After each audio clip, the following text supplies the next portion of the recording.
හොඳයි වගේ. මේ PDF එක පේනවද? මේ PDF එක පේනවද? හරි. අපිට කතා කරන්න තියෙන්නේ වාණිජ්‍යකරණය හා නාගරීකරණය. අපි පොඩ්ඩක් වෙනදට වඩා වේගෙන් කතා කරමු රිවිෂන් එක. මොකද උසස් පෙළ ගැන තාම කතාවක් කවුරුවත් නැති නිසා. ඉතින් හැමදාම වගේ මේ අද නෙවෙයි හෙට තමයිනේ බාලකිරි දෝසි වගේ තමයි මේක. අද නෙවෙයි හෙට ගගා අපිට ඉන්න වෙලා තියෙන්නේ හරි හැමං උත්තරයක් නැති නිසා ඒ වුණාට අපි හොඳට විභාගෙට සූදානම් වෙමු. පාලකයන්ට ඕන මගුලක් උඹලා නටා ගනින්න කියලා හිතාගෙන. වාණිජ්‍යකරණය හා නාගරීකරණය කියන එක ගත්තට පස්සේ කෙනෙකුට පුළුවන් මේ ටියුට් එක බලාගෙන උත්තරයක් ලියන්න. පැහැදිලිද? මට පුළුවන් මේක බලන්න නැතුව උත්තරයක් ලියන්න. මේක බලන්න නැතුව ಭಾರತයේ පැවති වාණිජ්‍යකරණය හා නාගරීකරණය පිළිබඳ කෙටි හැඳින්වීමක් කරන්න කිව්වොත් කාටද ලියන්න පුළුවන්? වාණිජ්‍යකරණය හා නාගරීකරණය පිළිබඳ කෙටි හැඳින්වීමක් කරන්න කිව්වොත් මේක බලන්න නැතුව කාටද ලියන්න පුළුවන්? ලකුණු 10ක ප්‍රශ්නයකට පුළුවන්. සචිනි පුළුවන්, උදේනිට පුළුවන්, බිම්සාරාට පුළුවන්. තේරෙන්නේ නැති පාඩම. ඔන්න දෙන්න හොඳට අහගන්න. ඔයා මට අන්තිමට කියන්න ඕනේ තේරුණාද නැද්ද කියලා. මටත් පුළුවන්. ගොඩක් අය ඉන්නවනේ. මට බෑ දැහැමි අහගන්න හොඳට පාඩම. පුළුවන් අය ඉන්නවා. පුළුවන්. දර්ශිකාට පුළුවන්, දැහැමිට පුළුවන්. පුළුවන් නේ. සචින්නේ පුළුවන්.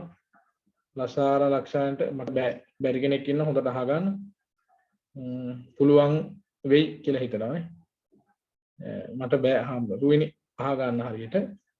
නිලක්ෂේ මම එකපාර උගන්නන උවමනා ටික අහගන්න මොනවා හෝ වැදගත් දෙයක් තියෙනවා කටු සටහනක් ගහගන්න. හරිද? හරි. ජයින්ටත් බෑ. හොඳට S2 පියාගෙන අහගන්න.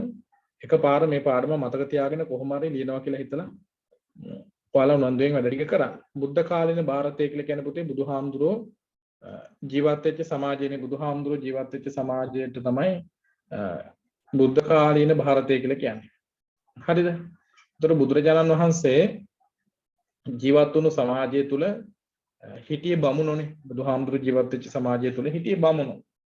එතකොට මේ බමුණෝ ඔවුන්ගේ ආගමික සංකල්ප තුල බෙදලා තිබුණා බ්‍රාහ්මණ, ශාස්ත්‍රීය, වෛශ්‍ය, ශූද්‍ර කියලා කුල හතරක්. පැහැදිලිද? බ්‍රාහ්මණ, ශාස්ත්‍රීය, වෛශ්‍ය, ශූද්‍ර කියලා කුල හතරකට ජනතාව බෙදලා තිබුණා බමුණෝ විසින්. එතකොට ඒ අතර වෙනදාම බාරලා තිබුණේ මොන කුලයටද පුතේ? අධ්‍යාපන මධ්‍යයනන් කියන එක අධ්‍යාපනයේ තිබුණේ බ්‍රාහ්මණයන්ට, ශාස්ත්‍රීයයන්ට තිබුණේ රාජ්‍ය සේවය. ඊට පස්සේ වෛශ්‍යයන්ට තිබුණේ මොකද්ද පුතා? වෛශ්‍ය කුලයට තිබුණේ මොකද්ද? වෛශ්‍යයට තිබුණේ වෙනදාම කියලා අපි වෙනම කියන්නේ නැහැ. ආර්ථික ශාස්ත්‍රයේ පැත්ත බලා ගන්න. බමුණන්ට තිබුණේ රාජ්‍ය මේ අධ්‍යාපන පැත්ත බලන්න. බමුණන්ට තිබුණේ ඉගෙනීම් කටයුතු ටික කරගන්න. ශාස්ත්‍රීයයන්ට තිබුණේ පාලන ශාස්ත්‍රය ගැන අවධානය යොමු කරන්න.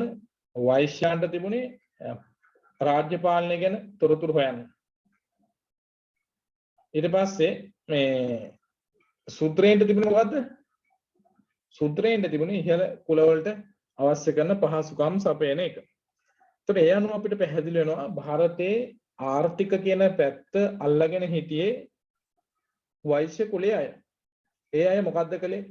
ගොවි තැන කළා. මේ තියෙන පුතේ ඒ අය කරපු ඒවා. මේ පාඩම මම මෙහෙම කියලා දෙනවා මතක හිටින්න ඕන හින්දා හොඳේ. හොඳට අහගන්න. කලින් කිව්වා වගේ බැරි අය හොඳට අහගන්න මේක. ඒතකොට ඒ අය මොකද්ද කළේ? ගොවි තැන් කළා, සත්ත්ව පාලනය කළා, වෙළඳාම කළා, රාජ්‍ය සේවය කළා, අනෙකුත් ශිල්ප කර්මාන්ත ආදී ගොඩක් දේවල් සිද්ධ කළා මේ ශාස්ත්‍රීය කුලයේ අය. වෛශ්‍ය කුලයේ අය. හොඳේ. වෛශ්‍ය කුලයේ අය. එතකොට ඒ අය එහෙම ගොවිතැන් ආදී කටයුතු එහෙම නැත්නම් ආර්ථික පැත්ත මෙහෙවන්න හේතුව තමයි ಭಾರತයේ තිබුණා සරුසාර තැනිතලා බිම්. වසර පුරා නොසිඳෙන ගංගාවන් තිබුණා. එතකොට ඒවයි අතු ගංගා වගේ දේවල් මේ ඉන්දියාවේ නැත්නම් ಭಾರತයේ පුරා ගලා වැස්සා. ඊට පස්සේ පසාදී භූගෝලීය සාධක ගොඩක් උපකාර වුණා ගොවිතැන්ට ගැලපෙන විදියට. ඊට පස්සේ දේශගුණීය ගත්තට පස්සේ කෘෂිකාර්මයන්ට හිතකර දේශගුණයක් තිබුණා. මොකද්ද හිතකර කියන්නේ? හේමන්ත ගිම්හාන වස්සාන වගේ මෝසම් වස්සාපතන කියන මේ තියෙන වචනේ මෝසම් වර්ෂාපතනයක් තිබුණා. ඒ කියන්නේ ගොවිතැනට සුදුසු වැසි කාලය, පායන කාලය කියන එක තිබුණා. ඊට පස්සේ පුතා අවුරුද්ද පුරා දීප්තිමත් සූර්යාලෝකයක් තිබුණා. වසරකට වරක් හෝ දෙවරක් ගංගා පිටාර ගැනීම සිදු වුණා. ඒ ගංගාව පිටාර ගන්න එක ගොවිතැනට වැදගත් වෙන්නේ. ඔයාලා දන්නවා ගංගාව පිටාර ගලුවට පස්සේ 12ක් ඇල පිටාර ගලුවම වටේ කුණු රොඩු එකතු වෙනවා දැකලා තියෙනවනේ රොම්මඩ කියලා කියන්නේ අපි. අන්නේ වෑම් පස සරුසාර වෙනවා. ඔව් දැන් පස සරුසාර වෙනවා මේ අර ගඟක් ගලාගෙන ගියාට පස්සේ වටේ තියෙන චූටි චූටි කොටු කෑලි රොම්මඩ එක එක කොළ ಜಾති වගේ ඒවා එකතු වෙලා වටේ පස සරුසාර වෙනවා ගං වතුරක් ගැලුවට පස්සේ. ඉතින් ඒ වගේ ගං වතුර වසරට දෙපාරක් විතර ගලනවා.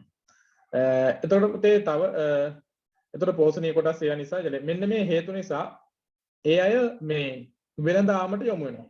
හරිද? කවුද වෙළඳාමට එහෙනම් යොමු වෙන්නේ?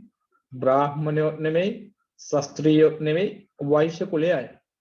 ඔවුන් ඒ අය මේ ಭಾರತයේ වෙළඳාම පටන් අරගෙන මොනවද වගා කරන්නේ? ආර්ථිකයේ විදිහට එයා වගා කරනවා මුං ආදී ධාන්‍ය වර්ග, පළතුරු හා එළවලු වර්ග ආදී ගොඩාක් දේවල් පුතේ ඒ අය බීජ කොටස් විදිහට පෝෂණය කරනවා. ඊට අමතරව සත්තු පාලනය කරනවා. මෙතන මේ මතක් කළා වගේ එක එක දේවල් වෙළඳාම් කරනවා. තවත් නොයෙකුත් ශිල්ප කර්මාන්ත වල යෙදෙනවා. කෙසේ නමුත් මේ අය විශාල ලෙස ගොවිබිම් හදාගත්තා. විශාල අක්කර ගණන් වගා කරනවා කියලා කියන්නේ ඔයාලා දැකලා ඇති ඔය කවුද ඉන්නේ අනුරාධපුරේ පොළොන්නරුවේ කට්ටිය. ට්‍රැක්ටර දාලානේ නේද පුතේ කුඹුරු ගොයන් එකතු කරන්නේ මඩවන්නේ නේ. මේ කියන්නේ මඩ කරනවා කියලා කියන්නේ කුඹුරු මඩ කරන්නේ ට්‍රැක්ටර දාලා විශාල විදිහටනේ කරන්නේ. අක්කර ගාන අයිති ගොවියෝ ඉන්නවා. පහුගිය කාලේ ආණ්ඩුවෙන් එහෙම පැනලා ගොවීන් එකතු කරගත්ත වී ටික එහෙම උස්සන් එන්න උත්සාහයක් දැරුවේනේ. ඒතර ඒ වගේ අක්කර ගණන් වගා කරන ගොවියෝ හිටියා. අන්නේ ඇයට කිව්වා මහා පරිමාණ ලෙස වූ සුවිසල් කෙත්බිම් අයිතිකාර හිමියෝ. කවුද මේ කට්ටිය? බ්‍රාහ්මණ නෙමෙයි, ශාස්ත්‍රීයත් නෙමෙයි, වෛශ්‍ය කුලයේ අය. ඊට පස්සේ එච්චරම ලොකු නැති වතු ගෙවතු තනාගෙන හිටිය පිරිසක් හිටියා. ඒ කියන්නේ තමන්ගේ එකට අමතරව සේවකයෝ දෙන්නේ තුන් දෙනෙක් දාගෙන අඳ ගොවියෝ දාගෙන සාමාන්‍යයෙන් අර වත්තක් පාලනය කරන අය, ගොවිතැන් කරන අය. එයාට කියනවා මධ්‍ය පරිමාණයේ කෙත්බිම් කියලා. ඔයාලා දැකලා ඇති අර මේ දවස්වල ගැටලුවක් කියන්නේ අර මේකේ මොකේද? නාටකම්කාරයෙක්ගේ මාස්ටර්ගේ කුඹුර කරන්නේ අඳයට. මොන මුදලාලිද යාට කියන්නේ? මිස්ටර් පොඩි මුදලාලිද? මතක නෑ නම කොහොමද? මොකක් හරි කියන්නේ අර ඉන්නේ එන පඬිත පොරක් මාස්ටර්ට අස්වැන්නේ කොටසක් දෙන්න ඇති. ඒතොරේ මධ්‍ය පරිමාණේ අයිනේ දැන් මාස්ටර් මධ්‍ය පරිමාණයේ Tamanට යැපෙන්න ක්‍රම තියෙනවා. තමන්ගේ කුඹුරු යාය තව කෙනෙකුට දීලා දෙන්නේ. ලිටල් මුදියන්සේ. ලිටල් මුදියන්සේ ඉන්නේ. ඔය කතාවල මේ පාඩම් මේවට ගහ ගන්න.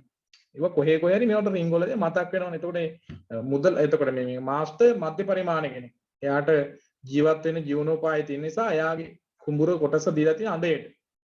අඳේට සීසානවා කියලා කියන්නේ ගොවිතැන් කරලා ඒකෙන් කොටසක් කුඹුරේ අයිතිකාරයට දෙන එක. ඒතර ඒ වගේ මධ්‍ය පරිමාණ කෙත්බිම් අයිතිකාරයෝ හිටියා. ඊට පස්සේ පුතේ සුළු පරිමාණ කෙත්බිම් වල අයිතිකාරයෝ. සුළු පරිමාණ කියලා කියන්නේ ඔයාලා ගෙදර අපේ ගෙදර වගේ අපිට විතරක් චූටි කුඹුරු කෑල්ලක් තියෙනවා. එහෙම නැත්නම් අපි විතරක් බිත්තර ටිකක් ගන්න සතෙක් දෙන්නෙක් ඇති කරලා එක්ක අපේ කඩේ විතරක් විකුණන්න කුකුලෙක් දෙන්නෙක් මරණ එක. ඒ වගේ පුංචි ගොවිතැන් කරපු පිරිසක් හිටියා. හැබැයි මේ ඔක්කොම කවුද? මේ ඔක්කොම මොනවාසිකද පුතා? මේ ඔක්කොම මොනවාසිකද? බ්‍රාහ්මණත් නෙමෙයි, ශාස්ත්‍රීයත් නෙමෙයි. එහෙනම් මේ ඔක්කොම වෛශ්‍ය කුලයේ අය. ඒතර මේ අයට උදව් කරන්නේ කවුද? මේ ගොවිතැනට උදව් කරන්නේ කවුද එහෙනම්? ශුද්‍ර වංශික පිරිස.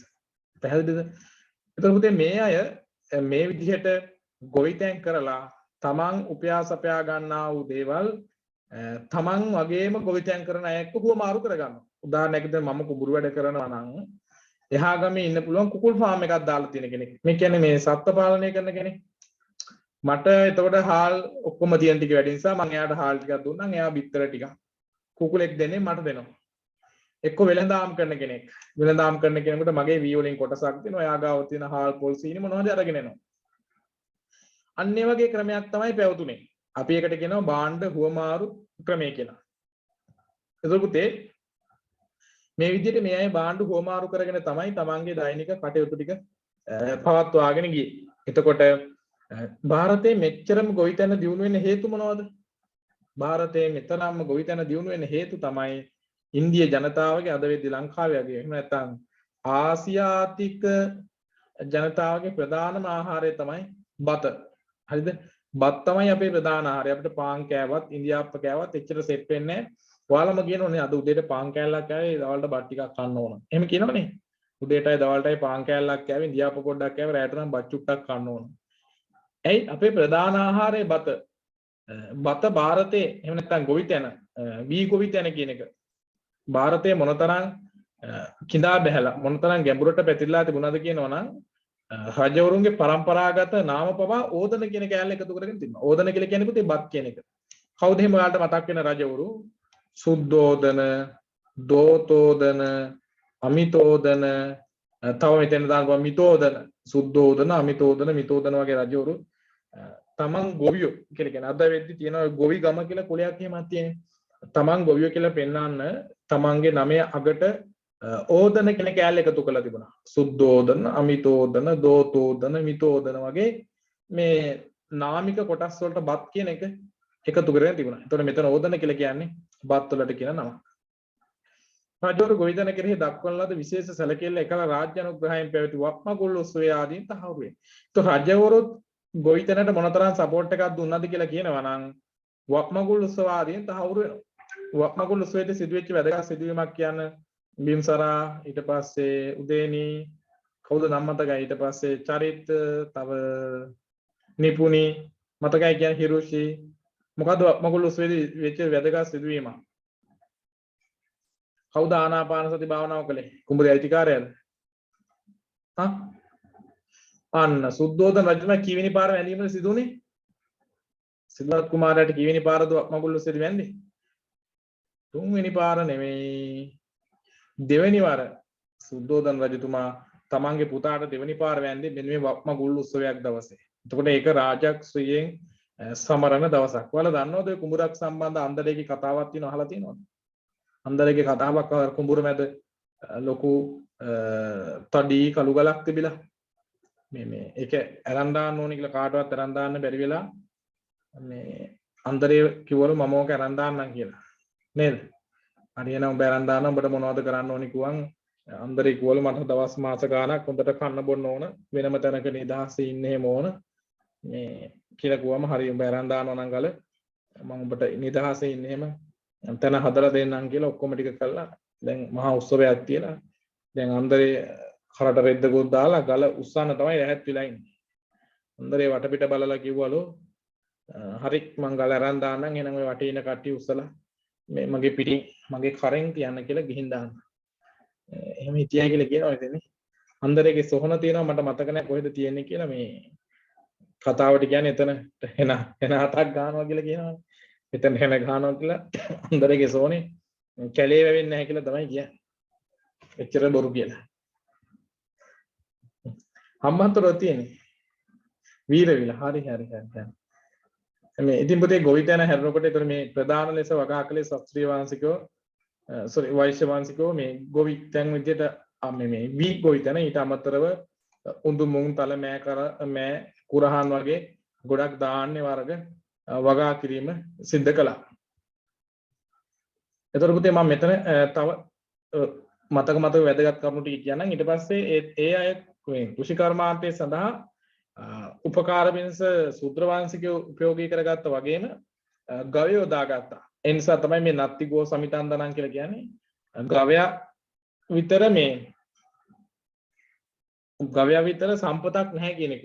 නත්ති ගෝ සමිතන්දන. ගවයා කියලා කියන්නේ සම්පතක් කියලා තමයි කියන්නේ. පැහැදිලිද?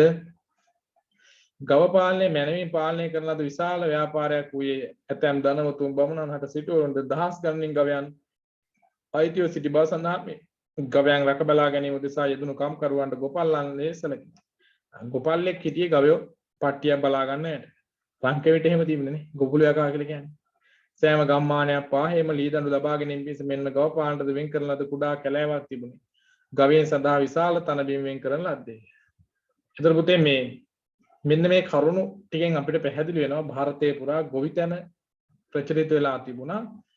ගොවිතැනේදී වී ගොවිතැනට මූලික ස්ථානයක් ලබා දීලා තිබුණා. ඒ වක්මගුල් උත්සවය අපිට ඒ විදිහට උදාහරණ දක්වන රාජකීයයන් පවා ගොවිතැන් වලට සම්බන්ධ වුණා කියන එක.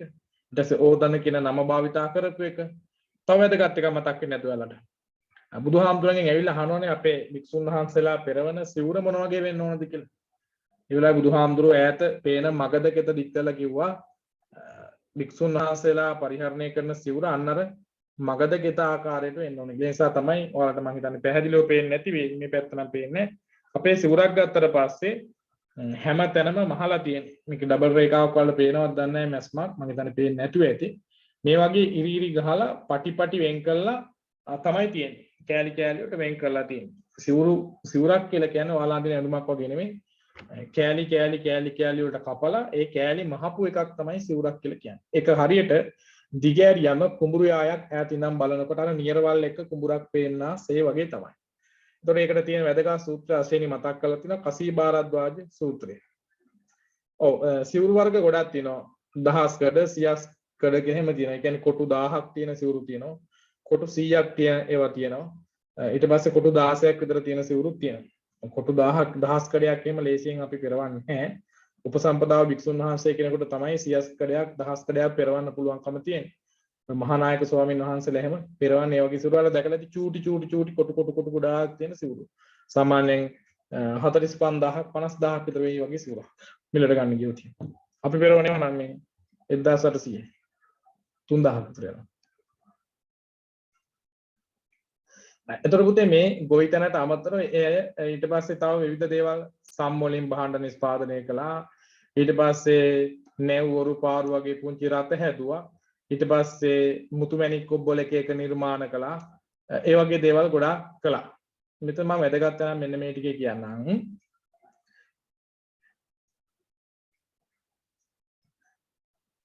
දීඝනිකායේ සාමාන්‍ය ඵල සූත්‍රයේ එන විස්තරයට අනුව පැරණි ಭಾರತයේ පැවති ශිල්ප කර්මාන්ත රාශියක් හඳුනාගත හැකිය. එම විස්තරයන්ට අනුව ಭಾರತයේ පේශ කර්මාන්තයේ සඳහාම වෙන් වූ ගම්මාන පවා තිබූ බව සිටිය හැකිය. පේශ කර්මාන්ත කියන්නේ රෙදි වියනේවා. කුවේණි කර හිටිය වගේ එකක් නේ. ඒවායි ඉතා වටිනා රෙදි පිළි නිෂ්පාදනය කොට ඇත. ඇතැම් විට සරල යන්ත්‍ර සූත්‍ර භාවිතා කරමින් වියන ලද රෙදි පිළිවෙලට විවිධ වර්ණ යෙදීමෙහි දක්ෂ ශිල්පියෝ සිටියහ. එසේම ගවයන්, සිංහයන්, දෙවියන් වැනි සතුන්ගේ සම්පදම් කොට විවිධ සම්භාණ්ඩ නිපදවන ලදී. දෙව ආශ්‍රිත කර්මාන්තවල යෙදුණු වඩුවෝද සිටියහ. ඔහු ගෘහ භාණ්ඩ මෙන්ම නැව් ඔරු රත ආදියද තැනීමේ ඇතැම් විට දක්ෂ වූහ. ගෙදර දොර හා කෙත්ව තුළ කටයුතු දෙසා භාවිතා කරනු ලබන උපකරණ නිපදවන්නන් ලෝකුරුවන් ලෙස හැඳින්වුවා. ඔයාලා අහලා ඇති සින්දුවක් තියෙන අර රක්තුණු යකඩ ලෝකුරු ඔන්නෝම එකක් තියෙන්නේ. පත්තිනේ මොකද්ද සලුවලත් තුත්තිරිය ඇතුවා කියලා මොකද්ද ඒක සින්දුව?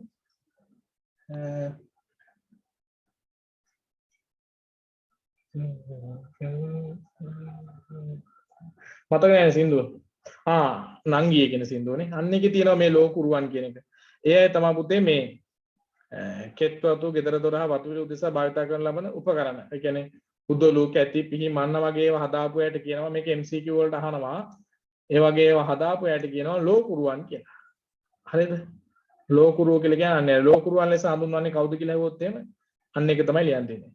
මේ අතර රන්කරුවෝ ආභරණ ආදී නිපදුව මුතුමැණික් ඔබවා කරන ලබන නිපදවුම් ගැන සඳහන් වේ. මේකත් වැදගත් තැනක්. කුළුපොතු කාර්යෝ වේවැල් උණබට ආදීන් වට්ටි පෙට්ටි මලු ආදී නිපදවූහ. වට්ටි පෙට්ටි මලු වගේ උණබට වලින් හදාපු යට මොකද්ද කියන්නේ පුතේ? කුළුපොතු කාර්යෝ. මාලාකාරයෝ ධනවතුන් දෙසා මල් මාලා දනුවෝය. මෙසේ පෙරදිග සමාජයට ආවේනික ඉපැරණි ශිල්ප හා නිෂ්පාදන කර්මාන්ත රාශියක් පැවති බව දේවාට ආර්ථිකයෙන් වැදගත් ස්ථානීය වූ බවද පෙනේ.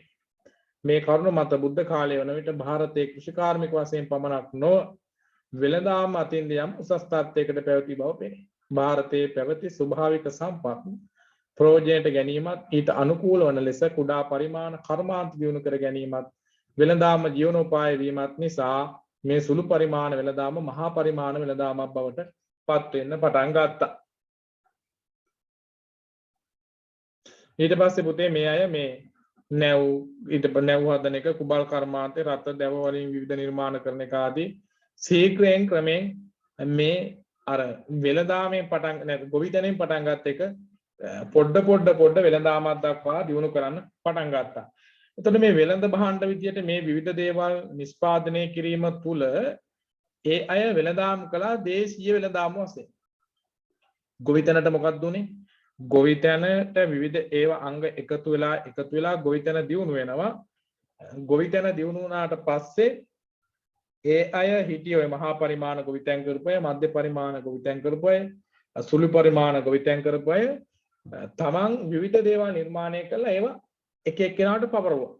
හරිද? උදාහරණයක් විදිහට මට ඕනේ පීයක් දෙකක් ගන්න ගැටලුවක් නැහැ. මම හාල් ටිකක් දීලා පීයක් ගන්න.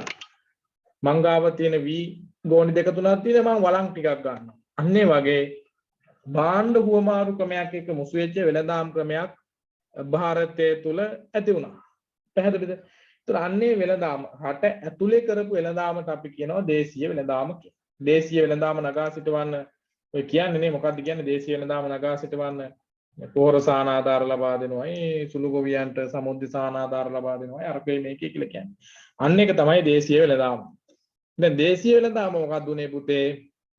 ඒක සමහර වෙලාවට මුදල් වශයෙන් කරන හුවමාරුවක් බවට පත් වුණා මුදල් ඒකකේ එමත් එක්ක. ඒ කියන්නේ වෙන්දා වීගෝනියක් දීලා වළන් දෙකක් අරගෙන ආපු සුමනපාල වීගෝනියක් දීලා රුපියල් 10ක් ගන්න පුරුදු වුණා. එයා දැන් ඊට පස්සේ යන්නේ රුපියල් 10 අරගෙන තමයි යන්නේ පීයක් ඇත්තක් ගන්න. අන්න ඒ වගේ චූටි මුදල් මත කරන එකක් බවට පත් වුණා වෙළඳාම. එතකොට ඒ වෙළඳාමට අපි කියනවා දේශීය වෙළඳාම කියලා. දේශීය වෙළඳාම කියන්නේ රට අභ්‍යන්තරයේ පැවති වෙළඳාම් ක්‍රම. මේ වෙළඳාම තව දියුණු වෙනවා. තව දියුණු මේ ප්‍රතිඵලයක් විදිහට මේ නැව් ඊට පස්සේ කුඹල් ඔරු රත වගේ ඒවා ගොඩක් නිෂ්පාදනය කරනවානේ. ඒ නිසා ඒක දේශාන්තර වෙළඳාමක් බවට පත් වෙනවා. දේශාන්තර වෙළඳාම කියන්නේ තම රටේ තියෙන දේවල් විදේශයකට ගොස් අලෙවි කර විකිණීම. දැන් ඔන්න පැහැදිලි ඇතිනම් ක්‍රමයෙන් පටන් ගන්න. එහෙම නැත්නම් මධ්‍ය පරිමාණ වූ කෙත්බිම් වලින් මහා පරිමාණ වූ කෙත්බිම් වලින් සුළු පරිමාණ වූ කෙත්බිම් වලින් පටන් ගත්ත ගොවිතැන විවිධ ශේෂ්ත්‍රයන් දක්වා ක්‍රමයෙන් වර්ධනය වෙලා දේශීය වෙළඳාමක් බවට පත් වෙනවා. දේශීය වෙළඳාම තව දියුණුවේ ප්‍රතිඵලයක් විදියට දේශාන්තර වෙළඳාම ප්‍රචලිත වෙනවා. එතකොට නැව් හදාගෙන මුහුදු මාර්ග ඔස්සේ මේ වරායවල් හොයාගෙන අය බඩු මුට්ටු විශාල ප්‍රමාණයක් පටවගෙන වෙනත් රටකට ගිහින් අලෙවි කළා වගේම හපව වෙන ගමනේදී ඒ රටේ නිෂ්පාදනය කරන ඒවා තමන්ගේ රටට ඇවිල්ලා විකිණීම කළා. එතකොට අන්න ඒකත් එක්ක අර භාණ්ඩ හුවමාරු ක්‍රමය වෙනුවට මුදල් මත සිදු කරන ගනුදෙනුවක් බවට පත් වුණා මේ ආර්ථික ක්‍රමය. එතකොට පුතේ එහෙම ගත්තට පස්සේ වෙළඳාම ආයත් වර්ධනය වෙනවා සුළු පරිමාණ වෙළඳාම, මධ්‍ය පරිමාණ වෙළඳාම, මහා පරිමාණ වෙළඳාම. සුළු පරිමාණ වෙළඳාම කියන්නේ අපිම හදාගෙන මොනවා හරි දෙයක් බිස්නස් කරන එක තව කෙනෙකුට විකුණන එක. උදාහරණයක් විදිහට ඔයාලා ගෙදර මුකුණු යන වැඩිපුර හිටවලා වගා කරන්න පුළුවන් නම් තමන් කනවා වගේම ටිකක් පාරයින්ට ගෙනල්ලා මැස්සක් ගහගෙන ඒක තියලා විකුණනවා. ගෙදර බඩේරකු තියෙනවා නම් ඒ ටික වැඩි නම් අපි කනවා වගේම පාරේ මොකක් හරි ගිනි ගොඩක් ගහගෙන මුට්ටියක් තියලා ඒක විකුණලා කීයක් හරි ගන්නවා. ඒක සුළු පරිමාණ වෙළඳාමක්. ගේ ගාව වැවක් තියෙනවා වැව් මාළු 3-4 දිනක් කල්ලා හවසට විකුණනවා. රුපියල් 300ක් විතර ගන්න. ඒක සුළු පරිමාණ වෙළඳාමක්. නාඩගම් කාර්යයක වගේ සරා වගේ කැලේට පැනලා කසිප් විකුණලා රුපියල් 300-400ක් හොයාගන්න. ඒක සුළු පරිමාණයක්. ඒක හොඳ නැහැ. මධ්‍ය පරිමාණ වෙළඳාම් කියන්නේ ඊට වඩා ටිකක් ස්ටෙප් දියුණු කළා. ඒ කියන්නේ සාමාන්‍යයෙන් ටිකක් තොග කඩයක් වගේ එකක් දාගෙන තමන් සේවකයෝ දෙන්නේ 3 දෙනෙක් තියාගෙන සල්ලි ගන්න වෙනම කැෂියර් කෙනෙක් තියාගෙන වැඩේ කරගෙන යනවා. ඒ සීදාලා. ඒක මධ්‍ය පරිමාණ වෙළඳාම් ක්‍රමය. ඒක තව වර්ධනය වෙනවා මහා පරිමාණ වෙළඳාම් ක්‍රමය. මහා පරිමාණ වෙළඳාම් කියන්නේ බ්‍රෑන්ඩ් හදාගෙන ඔය කාගිල්ස් ඊට පස්සේ කේල්ස් ඒ වගේ ඊට පස්සේ තව ඩම්රෝ ඊට පස්සේ KFC පෙරේරා සාන්ස් ඒ වගේ අර විශාල ලාෆ් ගෑස් ඒ වගේ අර විශාල ආයතනික මට්ටමින් වෙළඳාම් ක්‍රම හදාගෙන ඒවා රට පුරා සහ විදේශයන්ගේ ප්‍රචාරය කරන එක ඩොමිනෝස් වගේ වනේ බ්‍රෑන්ඩ් එකක් හදලා ඒක රටේ ගිහිල්ලා විකුණනවා විදේශයන්හි අලෙවි කරන්නත් හැකියාව තියෙනවා. එතකොට මේ ක්‍රම දක්වාම දියුණු වෙන්නේ මේ භාණ්ඩ හුවමාරු ක්‍රමයකින් පටන් ගත්ත ආර්ථික රටාව එක ක්‍රමක්‍රමයෙන් වර්ධනය වෙලා සුළු පරිමාණ, මධ්‍ය පරිමාණ සහ මහා පරිමාණ දක්වා වේගෙන් රට අභ්‍යන්තරය කියන්නේ දේශීය වෙළඳාමක් වශයෙන් උත් දේශාන්තර වෙළඳාමක් වශයෙන් වර්ධනය වෙනවා. ඔන්න ඔය විදිහට තමයි වෛශ්‍ය සමාජයේ ක්‍රමයෙන් මුදල් ලේඛක දක්වාම දියුණු වෙන්න ආවේ. ඒතකොට ඒ අය හිටියේ නිකන් සත්තු බලාගෙන ඊට පස්සේ ওই කීයක් හරි මුදල් පොලියට දීගෙන හිටියේ පිරිස. එයාලගේ උනන්දු නිසාම ගොවිතැනට එකතු වෙලා ගොවිතැන වර්ධනය කළා, විවිධ ශිල්ප කර්මාන්ත දක්වා එක දියුණු කළා. ඒක මිනිස්සු අතරට ගෙනහල්ලා වෙළඳාමක් බවට පත් කළා. ඔන්න ඔය විදිහට තමයි ಭಾರತයේ පුරා පුතේ වෙළඳ ආර්ථිකයේ ක්‍රමක්‍රමයෙන් ඉස්මතු වෙලා පටන් ගත්තේ. මෙතෙන් වෙනකන් ඔයාලට කතා කරපු ටික තේරුණාද?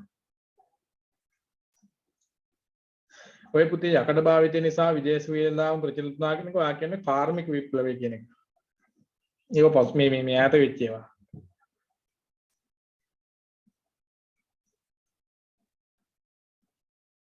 කාර්මික විප්ලවයෙන් යකඩ එහෙම අරගෙන භාවිත වෙන්න පටන් ගත්තේ.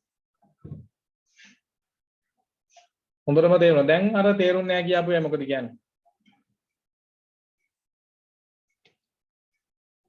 පැහැදිලි නැහැ කියපේ දැන් මොකද කියන්නේ?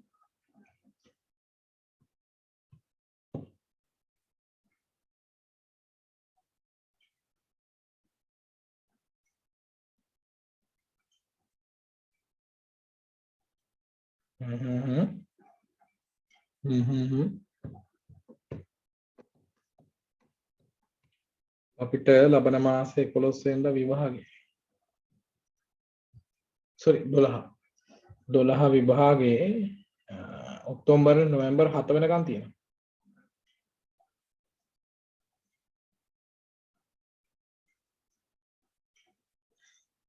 මේකෙන් පස්සේ කතා කරන්න පුතේ බුදුදහමේ සිටුවරුන්ගේ නිර්මාණය කියන එක. කැලණි කැම්පස් යන විදේශ භාෂාවක් කරන්න උවමනා නැහැ. පාඩම් කරන්න ඕනේ පුතා. ඉස්කෝලේ පටන් ගන්නකොට කවදාවත් නැහැ නේ.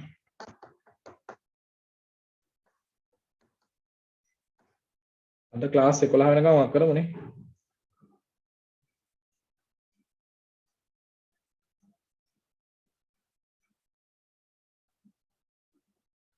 මේ මට ඔයාලගේ තියෙනවා මේ නිදි මරුව මේ විතර වල හැදුනා මේ. ඔයාලත් එහෙම උදා. කළු වෙලා මේ ටික වල හැදෙනවා. කාලයකට මේක හරියනවා. ඔයාලා දැන් වල්ලූරෙක්. තේරෙනවද?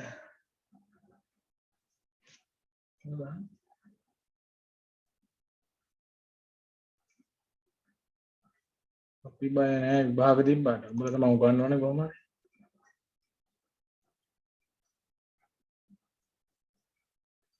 හරි එහෙනම් අභ්‍යාස ප්‍රශ්නකට උත්තර ලියන්න.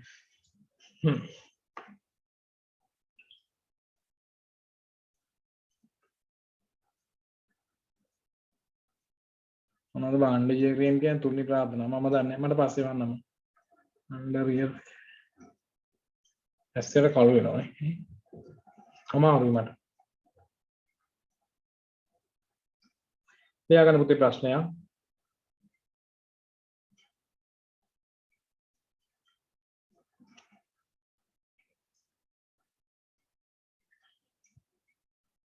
කෘෂි කර්මාන්තයෙන් ආරම්භ වූ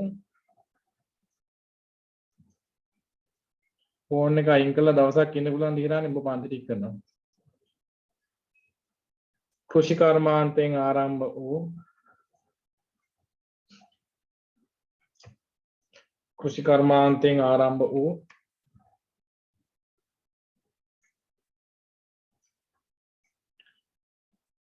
කෘෂි කර්මාන්තයෙන් ආරම්භ වී කෘෂි කර්මාන්තයෙන් ආරම්භ වී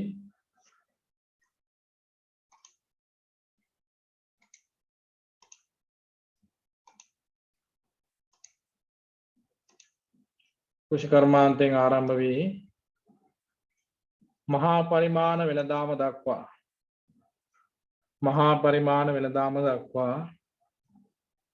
කෘෂි කර්මාන්තයෙන් ආරම්භ වී මහා පරිමාණ වෙළඳාම දක්වා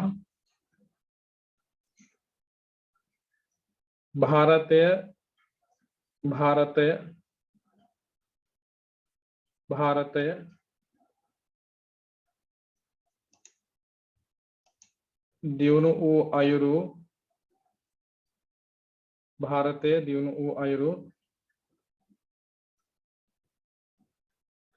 විස්තර කරන්න තව ඉවර නැහැ විස්තර කරන්න පුළුවන් අය කැමරාව ඔන් කරගන්න මම කැමතියි ඒකට රෙකෝඩ් නවත්තලා තියෙන එන්නේ නැද්ද මම කතා කරන එක ස්ලෝ ගතියක් තියෙනවා එන්නේ නැද්ද මම කතා කරන එක එනවනේ කොල්ලෝ දෙන්නේගේ දුත්තේ දොර පොඩ්ඩක් මේ මදි වුණා කියලා තියෙනවා දෙන්නෙක් විතර ටුට්ටක් කච්චලා එන්න අඩුපාඩු ටික හදා ගන්න බැරි කමක් නැහැ මේ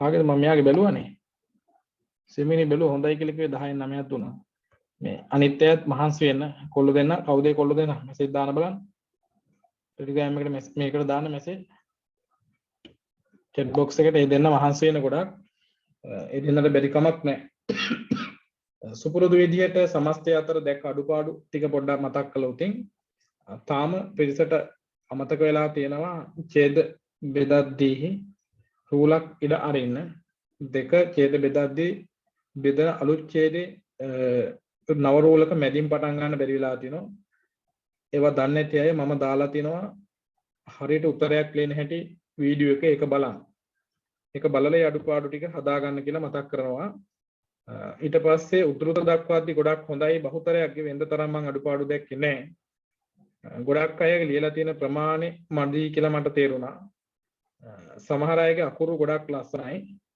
ඒක නිසා වෙලාව මදි වුණා වෙන්නත් පුළුවන් සමහර අය ඒ විභාගාතය අවසන් කරලා දුන්නේ එහෙම බෑ ආරම්භයේ තොරතුරු අවසාන කෙනෙක් නිවැරදිව තිබිය යුතුයි අවසානයේ අපි ලියන්න පුතේ ඉහත කරුණු තුලින් මේ කරුණු ටික අවධාරණය වෙනවා කියලා ලිව්වත් ගොඩක් හොඳයි ආයෙ අමුතුවෙන් ලියන්න දෙයක් නැහැ මේ ඉහත කරුණු ටිකේ මේ කරුණු අවධාරණය වෙනවා කියලා ලිව්වත් ගොඩක් හොඳයි ඒ අඩුපාඩු ටික ඉක්මනට සාදා ගත්තා නම් ඉක්මනට ඔයාලට ඉහළ ලකුණකට යන්න පුළුවන් වෙයි ලකුණු 10ක ප්‍රශ්නයකට බහුතරයක් දෙනවා උත්තරය උපු මම හිතන්නේ 80ක් විතර මම උත්තර බලන්නේ නැති ඒ උපු 80න් සාමාන්‍යයෙන් 65කට 70කට වැඩි පිරිස ලියලා තිබිච්ච ප්‍රමාණය ගැන මම ගොඩක් සතුටුයි සහ ගොඩක් හොඳයි වෙනදාට ලකුණු අඩුයි කියන අය ගොඩක් දැක්කේ නෑ මම ඉතින් ඒ ගැන හරිම සතුටුයි ඉතින් ඔයාලා ඉගෙන ගන්න එක ගැන අපි මහන්සිලා වැඩ කරලා කොහොම හරි මේ ගේම් එක ගොඩ දාමු මහ දෙයක් නෑනේ ඉතින් මොකද හිතෙන්නේ උත්තර ලියද්දි කලබලයට පැටලෙන නිසා තමයි කියන්නේ කලබල පාඩම් කරන්න කියන. පාඩම් කරලා ලියලා උරු වෙලා ගියාට පස්සේ මේ පැටර්න් එක අහුනම ගාණක් නැහැ. ඊට පස්සේ වරදින්නේ නැහැ. වරදින්න ඕනේ දවසක හරියන්නේ කියලා තියෙන්නේ. මොකද හිතෙන්නේ? මට මහන්සි හිතලා දෙයක් කිව්වා. ඉක්මනට ආයෙ කරන් තව මොනවද කියලා. සිටුරු හැදිච්ච හැටි කියලා දෙන්න හදන්නේ. හොඳයි ඉතින්. එච්චරයි.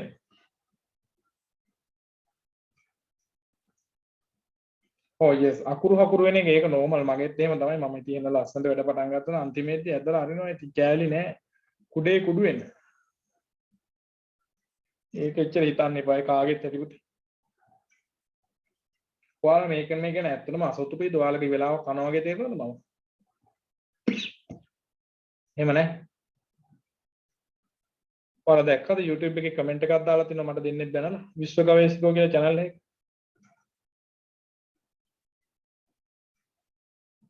දැනලා තිබ්බ දැක්කද?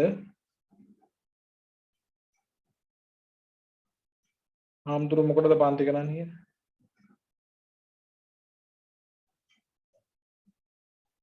මම උට වෙන account එකක් හදන් ගිහලා බෑන්නේ. ඔයාලට එවන්න හිතුන්නේ නැහැ මට ඒක කුණුහරුප තිබුණා. මට ප්‍රශ්නයක් නැහැ මම හරිය කැමතියි මට බයිනවට. සාර්ථක මිනිස්සු ගොඩක් බැනුම් අහනවා. සාර්ථක මිනිස්සු ගොඩක් බැනුම් අහනවා. කවුරු හරි බැන්නම් මට හිතෙනවා මම සාර්ථක මිනිස්සෙක් කියලා. හීනයක් වෙනුවෙන් මහන්සි වෙන ඔයාලට උගන්වන එකත් හීනයක්. ඔයාලා පාස් වෙනවා දකින්න එකත් හීනයක් විතර. පාස් වෙනවා දකින්න හීනයක්. දෙකතරේ දෙමව්පිය කියන ඔබ පාස් වෙනවා දකින්න නම් හීනයක් හත් දව්වි කියන. කවදාරි පින්දේ කියලා හාමුදුරුවෝ අර මරෝ බලට ලිව්වෙ හින්දා ගොඩ ගියා කියලා කියනවා. අම්මා තාත්තා ඉන්නවා. ශාලුගේ උත්තරේ නොබල බෑ. පරක් වෙලා ඉුවට එයා ඉතින් පිටරට ඉඳන් එන කට්ටක් කන ගමන් ඉගෙන ගන්න. ඒක නිසා යාට අනුකම්පාව නිසා මම මේක බලන්න. අපි ඒකට කියනවා මහා කරුණාව කියලා. මගදීනේ ප්‍රශ්නේ අහගත්තේ නේ විනාඩි 14ක් ගිහින් තියෙනවා ඒක. කමක් නැහැ 12කට විතර 13කට වගේ හදා ගන්න. තව විනාඩියයිනේ. තොරතුරු ගත්තට පස්සේ ආරම්භක හොඳයි. සුළු පරිමාණ මධ්‍ය පරිමාණ දේශීය විදේශීය දේශීය දේශාන්තර කියලා භාවිතා කරන්න පුළුවන් විදේශීය කියන එකට. සුද්ධෝදන, දෝතෝදන, අමිතෝදන, තව නම මිතෝදන ලියා ගන්න. හොඳයි 10න් ඔයාට දෙන්න 9ක් වගේ. ඒ ඉතුරු එක මොකටද අඩු කියලා අහන්න එපා. ඒක අර බලද්දි අර අපි හිතන් ඉන්න සැලස්මත් එක්ක ඒක නිකන් එකක් අඩු කරන්න හිතන වගේ එකක් වෙනවා. ඒක ශාලා පරීක්ෂය විභාග පරීක්ෂයකටත් එනවා ඒ වගේ. චුට්ටක් මේ 10ම නම් දෙන්න බෑ වගේ අදහසක් එනවා ඒ හැටි. 10න් 9ක් වගේ පුළුවන්. හොඳයි. හරිනේ.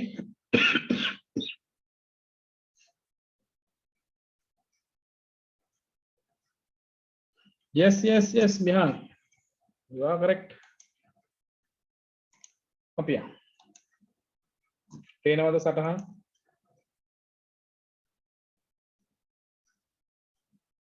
මට මේවා හරි ලස්සන අතීතයක් මතක් වෙන පුතේ මේ PDF එකක් view කරාදී ඔයාලා මතක ඇති පරණ ඇයිද?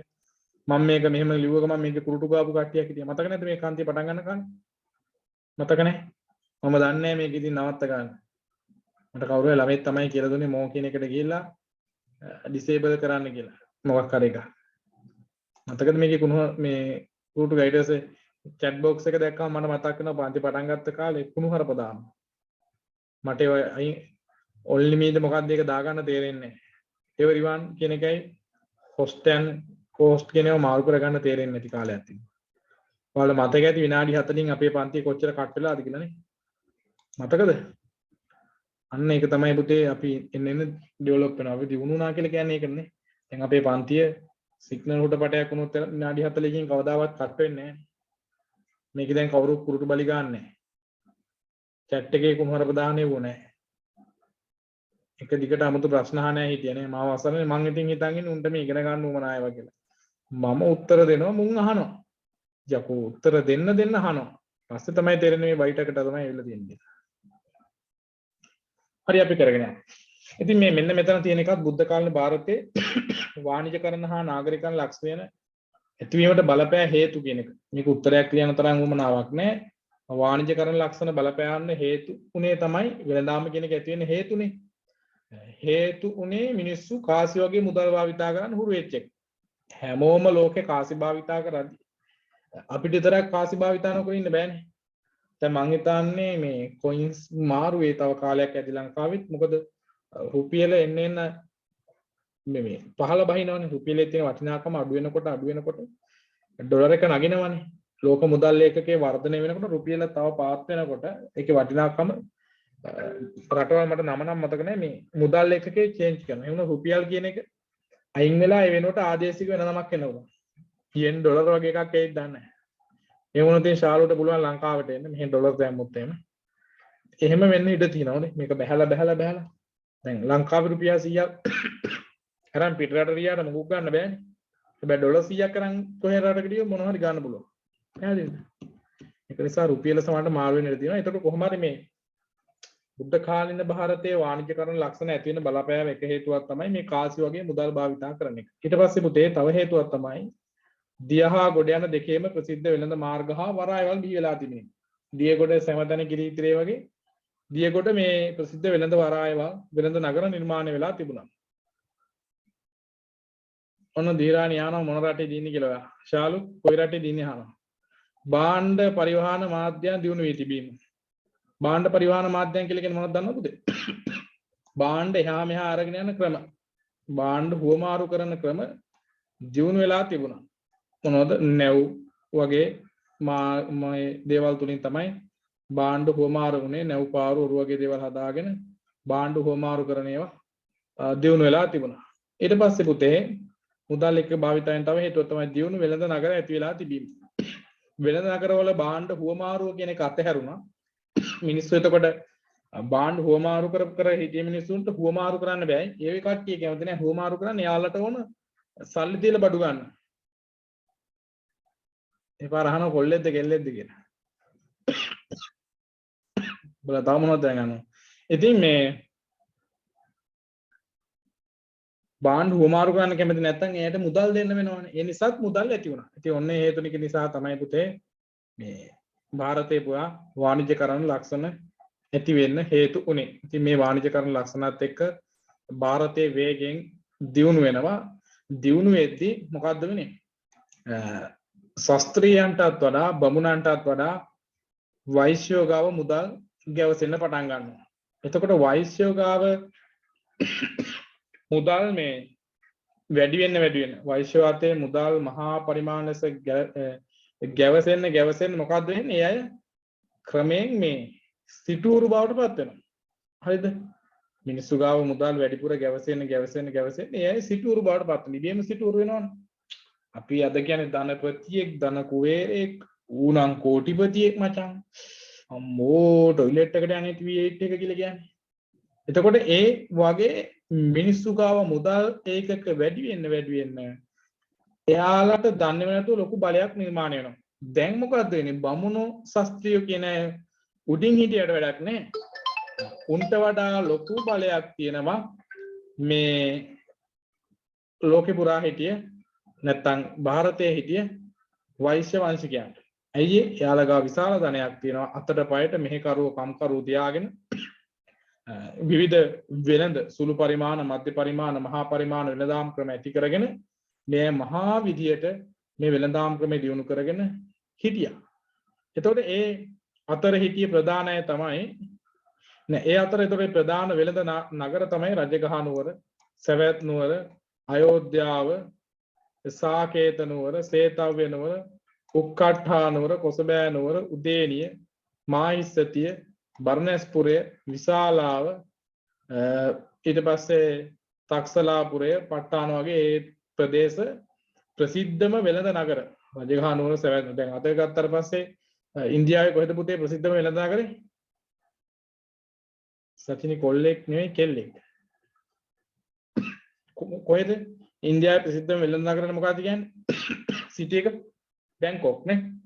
බැංකොක් කියලා එකක් තියෙනව නේද? ඉන්දියාවේ තියෙන එක. මන්ද බැංකොක් එහෙම කියලා කියන්නේ ප්‍රසිද්ධ. ඊට පස්සේ සිංගප්පූරුව කියලා කියන්නේ ප්‍රසිද්ධ වෙළඳම රටක්. ඒක හැම නැවත්ම යනවා ඒ රටට.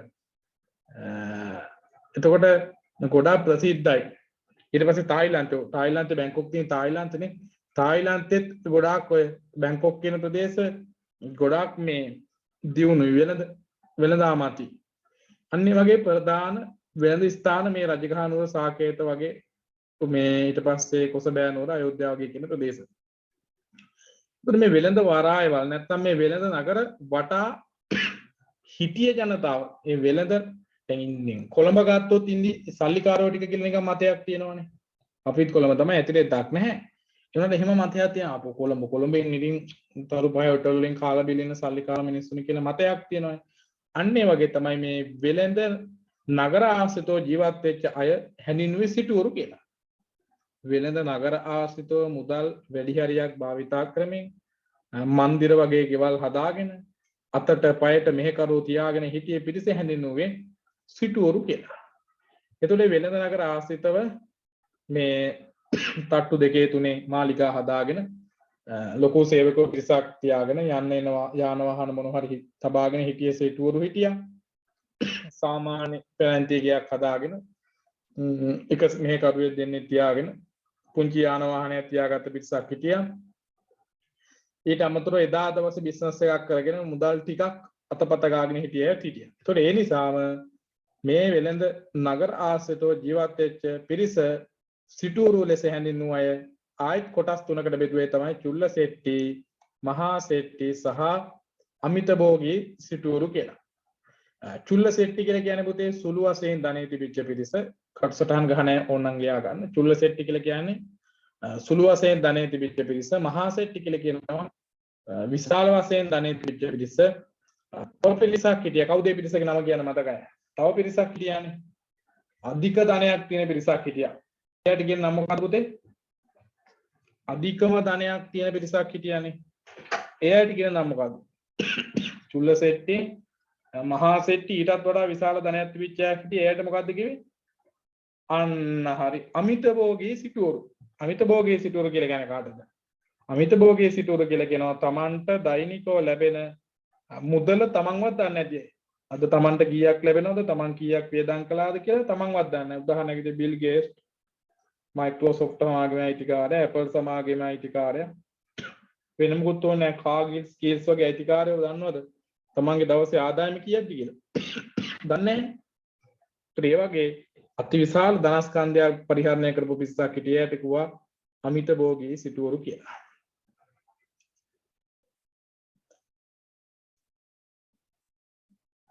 මිගාර, සුමන, ධනංජය, මෙන්ඩක, අනාථපිණ්ඩික, බරණැස්, ඉල්ලීස, මච්චරීකෝසිය, අපුත්තක, මහාදන සිටුවරයා, පිලාලපාදක, ගෝරිමද්දන. සමහර තැන්වල මේක ගිරිමද්දන කියලා තියෙනවා.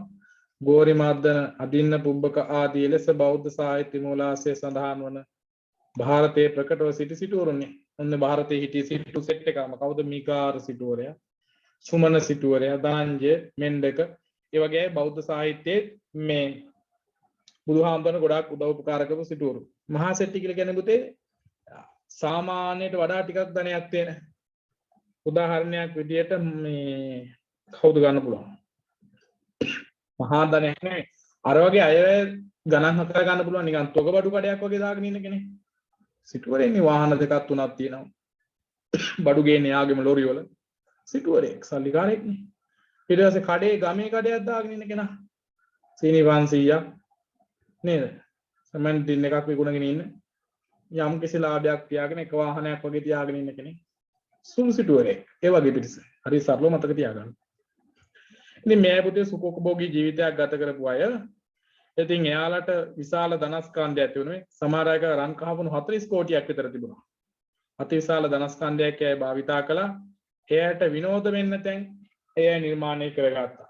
අන්නේ විනෝද වෙන්න තැන් නිර්මාණය කරගත්ත නිසා ඒවා නගර බවට පත් වෙනවා. ඒතර මොකද උනේ? දියුණු වෙනද නගර ආසිතෝ සිටුවරු හිටියා. ඒ සිටුවරුන්ට අවශ්‍ය පහසුකම් මුදල් වියදම් කළ ලබා ගන්න ඕන නිසා ඒවා ඊටාම ජනාකීර්ණ නගර බවට පත් කළා. අන්නේ වාස්සේ තමයි පුතේ ඔය සන්නාලියෝ වගේ අය ඊට පස්සේ වෙසඟනන්, සමාජ ශාලා, මත්පැන් ශාලා, සූදු ක්‍රීඩා වගේ ගොඩක් දේවල් මේ සිටුවරු නිසා ಭಾರತේ පුරා නිර්මාණය වුණා.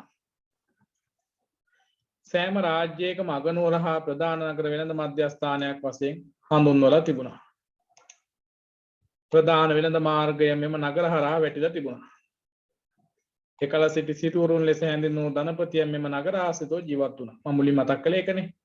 ගම්බද හා නගරබද සියලු දෙනාගේම වෙළඳ අවශ්‍යතාවයන් හා සේවාමය අවශ්‍යතාවන් සැපයීම කේන්ද්‍රස්ථානයක් වුණා. අන්න ඒකයි. මිනිස්සු දැන් ගමේ ඉන්නේ දොප්පස් සාමාන්‍ය ජනතාව විතරයි. මිනිස්සුන්ට තමන්ට උමන ඕනෑපාකම් ටික කරගන්න ඕනෙච්ච මොකක්ද උනේ? එයාට කැමැත්තෙන් හෝ අකමැත්තෙන් නගර කරා එක්රොක් වෙන්න සිද්ධ වුණා. උදාහරණයක් විදිහට කොණ්ඩේ කපන්න කියන්නේ අපි පොළේට ගිහිල්ලා එන්න. අද කොණ්ඩේ රැවුල කපාගෙන එන්න ඕන නිසා මං ටවුන් එකට ගිහිල්ලා එන්න. බැංකුවල වැඩ දෙකක් තුනක් තියෙනවා. බැංකුවට යන්න ඕනේ මං ගිහින් එන්නම් ටවුන් එක පැත්තට. ඔයාලා එහෙම යනවනේ නේ. ඔයාලා යන්නේ පොඩි ගමන් බෑග් එකක් ගන්න තියෙනවා. වෙඩින් එකට යන්න සරපු දෙකක් ගන්න තියෙනවා. වොච් එකක් ගන්න ඕනේ මං ගිහිල්ලා එන්නම් ආමෙන් ටවුන් එකට. අන්න ඒ වගේ තමයි ගමේ ඉන්න මිනිස්සුන්ට යන්න උවමනා වුණා මේ නගරවලට. ඒතර ගමේ මිනිස්සු නගරට එනවා කියලා කියන්නේ මොකද්ද? නගර තව තව දියුණු වෙනවා කියන එක. ජනයාට අවශ්‍ය පහසුකම් සියල්ලම පහේ මේවා ආසිතව දකින්න ලැබෙනවා. අන්න නගරයකට ආවම ගමට වඩා නගර වෙනස්. බැංකු ගත්තොත් හැම බැංකුවම පොලේ තියෙනවා. බස් ස්ටෑන්ඩ් තියෙනවා. තේ බොන්න කඩ තියෙනවා. බඩු ගන්න කඩ ඕන තරම් තියෙනවා. රෝහලක් තියෙනවා. පැහැදිලිද? තෙල් ගහ ගන්න සෙට් එකක් තියෙනවා. මිනිස්සුන්ට අවශ්‍ය පහසුකම් සියල්ල නගර ආශ්‍රිතව නිර්මාණය වෙනවා. ඔන්න විදිහට තමයි පුතේ අර ගොවිතැනින් පටන් ගත්ත ಭಾರತය ක්‍රමයෙන් වාණිජ්‍යකරණය වෙනවා. වාණිජ්‍යකරණය තුළින් නාගරීකරණය බවට පත් වෙනවා. නාගරීකරණය වීම තුළ ಭಾರತයේ සිටුවරු කියලා අලුත් පිරිසක් ඇති වෙනවා. ඒ ඇති වෙන සිටුවරු කොටස් තුනකට බෙදෙනවා. ඒ තමයි චුල්ලසෙට්ටි, මහා සෙට්ටි සහ අමිත භෝගී සිටුවරු. චුල්ලසෙට්ටි කියන්නේ සාමාන්‍ය ජන ධනයක් තිබිච්ච මිනිසුන්ට, මහා සෙට්ටි කියන්නේ විශාල ධනයක් තිබිච්ච මිනිසුන්ට, අමිත භෝගී සිටුරු කියලා කියන්නේ හිතා ගන්නවත් බැරි තරම් ධනයක් තිබිච්ච මිනිසුන්ට. ඔන්න ඒ විදිහට ಭಾರತයේ ක්‍රමයෙන් දියුණු වෙනවා. ඒ සිටුරුන්ට අවශ්‍ය පහසුකම් සලසන්න ගණිකා නිවාස, ගණිකා ශාලා, නගර සෝබනීය කියලා අපි කියනවා. නගර සෝබනී වගේ අය. ඊට පස්සේ උත්සව ශාලා, මත්පැන් ශාලා, ඊට පස්සේ සූදු ක්‍රීඩා වගේ පවත්වන තැන්, ෆ්‍රේස් තියෙන තැන් වගේ දේවල් ගොඩාක් මේ ಭಾರತයේ නගර තුර නිර්මාණය වෙනවා. නගරාසිරව ජීවත් වෙන්න ධනෙ තිබිච්ච මිනිස්සු, ගම්බදව ජීවත් වෙන්න ධන දාන්නේ නැති මිනිස්සු, මිල මුදල් නැති මිනිස්සු, යාලට උවමනා කරන අවශ්‍ය පහසුකම් සකයා ගන්න එයාට නගර කරා එක්රොක් වෙන්න සිද්ධ වෙනවා. දැන් පැහැදිලිද?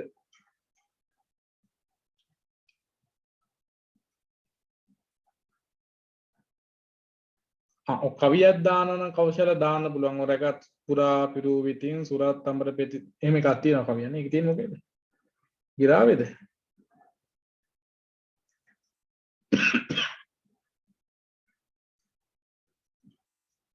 පැහැදිලිද එතන මම කියලා දුන්න ටික? තේරියම? ආමවන්තේද නත්තිබන්තේද? ආමවන්තේ කියන්නේ එහෙමයි ස්වාමිනී කියන එක. නත්තිබන්තේ කියන්නේ නැත ස්වාමිනී කියන එක. ආමවන්තේද නත්තිබන්තේද? බන්තේ කියලා කියන්නේ ස්වාමිනී කියන එක.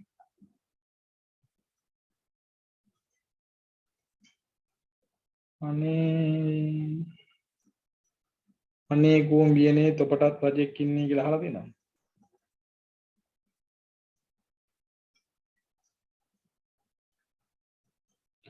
මොනවද මට ගුරු දිනේට දෙන්නේ? තෑගි ඉල්ල ගන්න ඕනේ මගේ.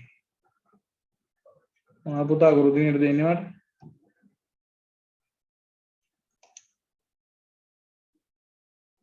Recording in progress. ඒක තමයි ඉංග්‍රීසි වචනයකට මම දන්නේ එකම දේ. Zoom meeting කියන එක. ඉතින් පුතේ මේ නව ආර්ථික ප්‍රවණතා හේතුවෙන් වෛශ්‍ය සමාජයේ ඇතිවෙච්ච ප්‍රවණතා තමයි ප්‍රබෝධය තමයි අර ගොවිතැන් කර කර හිටිය ජනතාව වෙළඳාමට නැඹුරු වුණා. වෙළඳාමට නැඹුරු වුන නිසා එයාට මුදල් භාවිතා කරන්න පුළුවන්කම ලැබුණා. මුදල් භාවිතය නිසා එයා ගාව විශාල ධනස්කන්ධයක් තිබුණා. ධනස්කන්ධය විශාල වෙච්ච නිසාම වෛශ්‍ය සමාජයේ අය මේ සමාජය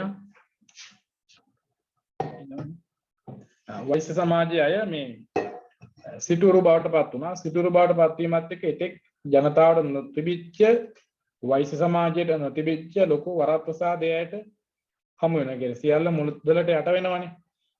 ඒ නිසා අර එක එක ගොඩනැගිලි හදාගෙන මේ තියෙන මේ මච්චරී කෝස්සේ සිතානන්ගේ මාලිගේ තට්ටු 7ක ප්‍රයෝගී සිටුරු තට්ටු ගණන් ගෙවල් හදාගෙන ඉතාම සපපහසු ජීවිතයක් ගත කළා. ඉතින් ඒ නිසා රටේ රජතුමාට ඊට පස්සේ රට පාලනය බමුණන්ට වඩා ප්‍රබල ලෙස මේ වෛශ්‍ය සමාජයේ පිරිස ක්‍රමයෙන් ಭಾರತයේ පුරා වර්ධනය වුණා. ඉතින් රජවරුන්ටත් උවමනා වුණා වෛශ්‍ය වැඩි වශයෙන් තමන්ගේ නගර තුර ජීවත් වෙනවා දකින්නයි. වෛශ්‍ය නගරයක වැඩි කියන්නේ නගර දියුණුවයි කියන එක. ඇයි වෛශ්‍ය සමාජය ගාව තමයි සම්පූර්ණ මිල මුදා ධනස්කන්ධයම තිබුණේ. ඒ නිසා රජවරු උත්සාහ ගත්තා නිතරම වෛශ්‍ය කුලයේ අය තමන්ගේ නගර අස්තිත්වම තියාගන්න, ඒ අයට අවශ්‍ය කරන පහසුකම් සපයා ගන්න. එතකොට ඒ අය නගර තුල ජීවත් වෙන ප්‍රමාණය වැඩි වෙන්න ඒ නගර දියුණු නගර ලෙස සැලකුවා. එතකොට නගරයක් දියුණු වෙන ප්‍රධාන සාධකයේ බවට පත් වුණේ හිලා ඒ නගරය තුල වාසය කරන සිටුවරුන්ගේ ප්‍රමාණය අනුව. ඉතින් මේ තියෙන මේ සිටුවරු පාන්තියට විනෝදාස්වාදයේ සැපයූ නගර සෝබනීය. නගර සෝබනීය කියලා කියන්නේ ගණිකාවටම තමයි අතිවිශාල සුභෝගී මන්දිර නගර තුල හදලා දුන්නා. තව වෙච්ච ප්‍රබෝධයක් තමයි මේ ගණිකාවන්ට ඉන්න පාව වෙනම මන්දිර හදලා දුන්නා. රජවරුන් සඳහා පාරම්පරික විදිකර විශාල රාජ මන්දිරා බ්‍රාහ්මණ පූජකරුන්ගේ විශාල මැදුරු ද පෙර සිටම පැවතුණි. එහෙත් ඒ සියල්ලට වඩා විශාල මන්දිර සිටුවරුන් වෙනුවෙන් ගොඩනැගී තිබුණා. කවුද සිටුවරු කියලා කියන්නේ? සිටුවරු කියලා කියන්නේ වෛශ්‍ය. සිටුවරු කියන්නේ වෛශ්‍ය. සිටුවරු පන්තියේ බිහිමත් සමග ඔවුන්ට සුවිශාල මන්දිර ඇතුළු වුණා. අංගෝපාංග සහිතව තිබුණා. උයන්වතු තිබුණා. ඊට පස්සේ අතට කරට සේවකයෝ හිටියා. ඊට පස්සේ රජ සිටුමැදුරු කුමාරිකාව විනෝද වුණා. ගෘහ උද්‍යාන තිබුණා. මණ්ඩප තිබුණා. මේ වගේ හැමතැනම ඒ අයට විනෝදාස්වාදයේ සපයා ගන්න පුළුවන්කම තිබුණා. ඉතින් ඒ හේතු නිසා අපි කියනවා වෛශ්‍ය සමාජයේ මේ ආර්ථික ශාස්ත්‍රය වෙනස් වීමත් එක්ක බමුණන්ටත් වඩා ශාස්ත්‍රීයයන්ටත් වඩා දියුණු පිරිසක් බවට පත් වුණා. ඒවා තමයි පුතේ මේ ලොකු ඡේදවලින් විස්තර කරලා තියෙන එක ගැටලුවක් නෑ. එතකොට මේ බමුණන්ට වෙච්ච දේ මොකද්ද? බමුණන්ට ඉතින් රාජ්‍ය සේවය සපයාගෙන මෙහෙ බලන් ඉන්න සිද්ධ වුණා. පැහැදිලිද මං එතෙන්ට ගියාපු ටික? ඒ ටික පැහැදිලිද පුතේ?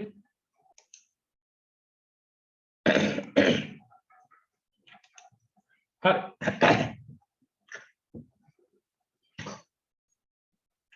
ඉතින් පුතේ මේ සිටුවරු නිර්මාණය වුණා කියවට ඒ අය බොහොම දුගී දුප්පත්යන් වලින් ආපු අය. මේ බලන්න.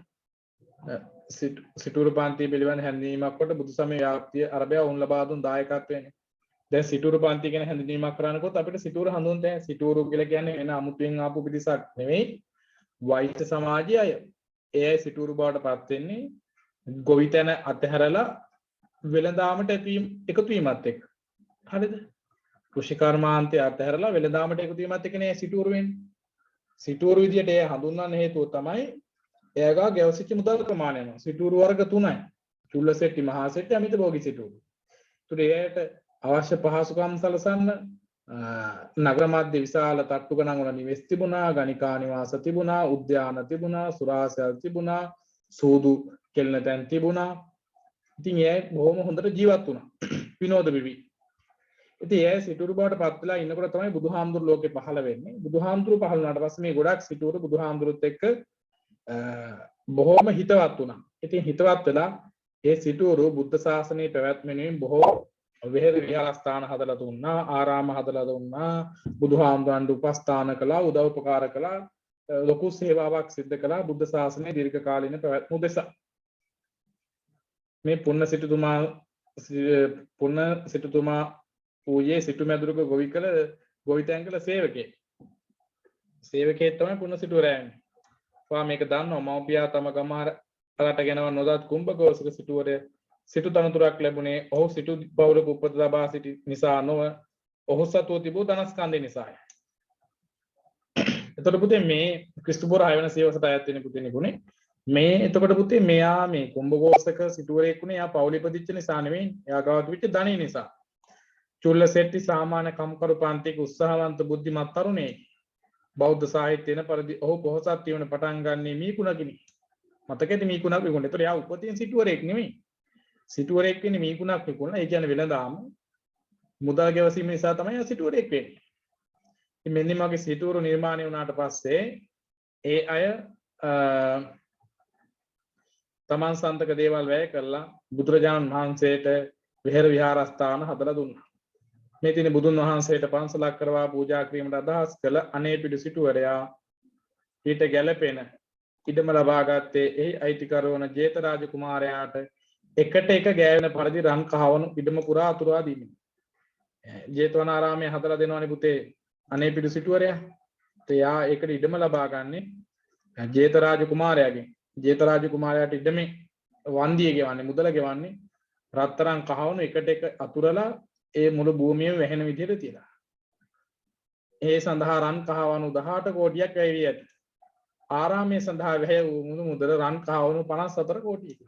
කෝටිය කියන වචනේ හැච්චම හිතා ගන්න කෝටියක් විතර වේදම් කළාද කියලා. ඉතින් මේ වගේ ලොකු සේවාවන් කළා සිටුවරු බුද්ධ ශාසනයේ පැවැත්ම දෙසා.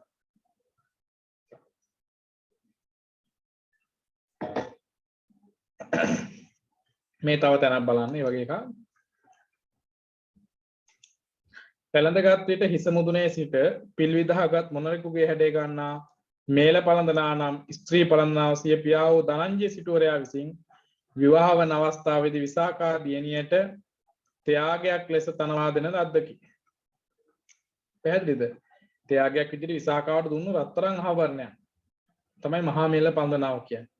ගැහණු කට්ටිය අටපිරිකර පූජා කරාම ලැබෙන ආනිසංසයක් කියලා කියනවානේ. එහි වටිනාකම රන් කහවණු 9 කෝටි 1 ලක්ෂයයි. මලහත් ලව්වයි. ඒ වෙන්දේසික අවස්ථාවේ මිලදී ගැනීමට කිසිවෙකු ඉදිරිපත් නොවීම නිසා විසාකාවම එම මිල ගෙවා පසු ඒ ගත්තේ.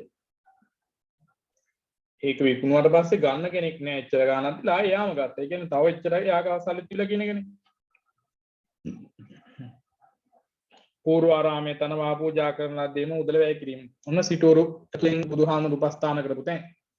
පති කුලයට යන විසාකාවට ගල් 500ක ගවයන්ද දායාද වශයෙන් ලබා දිය. ඒ කාලේ පුතේ සිටි තත් තිබුණා විවාහ වෙද්දී දායාද විශේෂයෙන් දායාද විදියට හරක් දෙනවා. දැන් ඉතින් 아무තෙන් හරක් දෙන්න ඕනේ හරකෙක් නේ දෙන්නේ නේ. හරක්ට වැසියෝ දෙනවා වැසියන්ට හරක් ගෙනල්ලා දෙනවා. ඉතින් ආයි දායාද දෙන්න ඕනේ නැහැ. ඉන්න ඩබල හොඳටම ඇතිනේ හරක් වෙන්න. ඉගෙන ගන්න නැති මිලෝ මොලයක් නැති සංසාරයක් නැති උනින් කොහොම හරි මේ ඒ වගේ විශාල හරක් තොගයක් තමයි දෙන්නේ. මන්නම් ගෑණි විපාකෙල දුවනවා එන. ඉතින් ඒ වගේ තොරතුරු සඳහන් වෙනවා. ඊට පස්සේ මේ බලන්න. පුතේ මෙන්න මෙතන බලා ගන්න පටිකුලයට යනකොට පියා විසින් අරයට දුන්නු අවවාද ටික මොනවද කියලා ගෙයිගෙන පිටට නොදෙන්න පිටරකින් ඇතුළට නොකන්න දෙන අයට දෙන්න අන්නේ ටික බලා ගන්න. ඉන්ද්‍රයට දහනවා.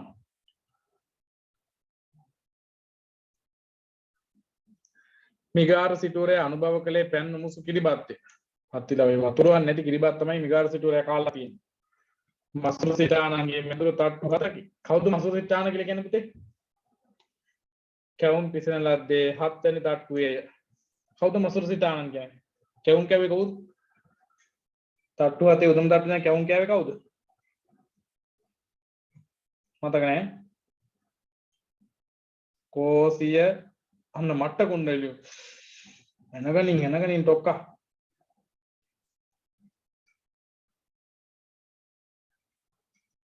ඉල්ලීසලු අදින්න බුබ්බකලු යකෝ කැවුම් කැවේ කෝසිය සිටුතුමා. තුකි ගෝරි මද්දන සිටුවරයා කතා කරන්නට කටාරිනට නොබලා වගේ ගෝරි සිටුවරයා කතා කරන්න කටාරින විට කට දෙකුණින් කෙලවෙගිරේ මේ දෙපැත්තේ කෙලවක් කරනවා කතා කරන්න ආදී එහෙම ඉන්නවා කෙලවක් කරන මිනිස්සු ඒ පිස දැමීමට මානෙන් මල් අතින් ගත් තරුණියන් දෙදෙනේ සිටුවරයාගේ දෙපසින් නිතරම උදාහරණ වෙtti ගෝරි මද්දන්ගේ කෙලපි දැමීම මානෙන් මල් වලින් මොනතරම් සල්ලි ඇති වුණොත් හිතා ගන්න අන්න කුසල රජතුමා ආච්චි කෙරේ ආනේ මානව විනිනේ යෙදිසි තරුණිය සෙට්මෙලට අසුත පෙමේ සිටුවරයා ආශිර්වාද කරති කතා කිරීමට කරදෙන සිටුවරයාගේ කඩේ කොට කෙවෙන ගෙන්නට පටන් ගනී තරුණියෝ මානේ මල් වලින් කෙලෙස ඒ මාල් මිදුලට විසි කරති තරුණියෝ ඒවා අසුලාගෙන ගොස් සෝදා පිරිසුදු කර විකුණති ඊයා ඉන්දියාවේ වෙන ජොලි ඉතින් දැන්ටත් ඔය තියෙන්නේ ඉන්දියාවේ දින අර කසික බලන ආටේ ඉතින් පුතේ කොහොම හරි මේ ඒ විදියට තමයි මේ ಭಾರತේ පුරා මේ සිටුවරු සැප සම්පත් විඳින්න හිටියේ තියේ අය බුදුහාමුදුරන්ට ගොඩාක් උදව් කළා සමහර අය හිටියා ඉතින් මේ දුකානෝබා වස්තු කොට ගසාගත් අය පවා මේ ධන විනාශයයි බයෙන් තව සමහර සිටුවරු නොකානෝබී වස්තු කොට ගසාගත්තේ නිවුදුහාල් බත්තකින් සහ ධනයිස දක්වා වැටුම් ලෙඩි කටකින් භූත හැීමටපත් වූ මක්කරි කෝසිය බිලාල පාත් කවුත්තක වගේ අදින්න පුබ්බක වගේ කියන්නේ ඒ වගේ සල්ලි තිබිලා ලෝභකම් හිටිය සිටුවරු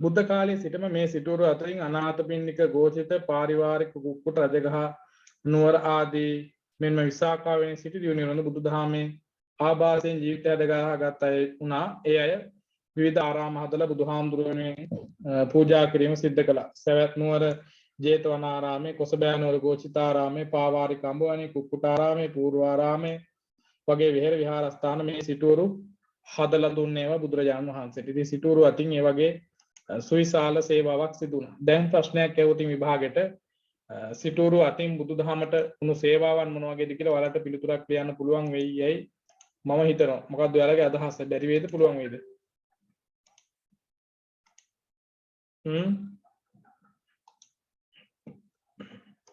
බැරි වේද මොකක් හරි කරගන්න?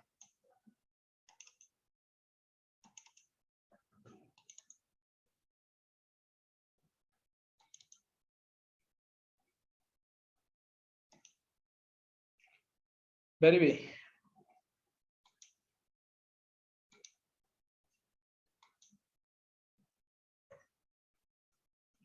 හරි. මේ ප්‍රශ්න දෙකට සිකුරාදා වෙද්දී උත්තර ලියවන්න. මේ ප්‍රශ්න දෙකට සිකුරාදා වෙද්දී උත්තර ලියවන්න. ලියා ගන්න ප්‍රශ්න දෙක.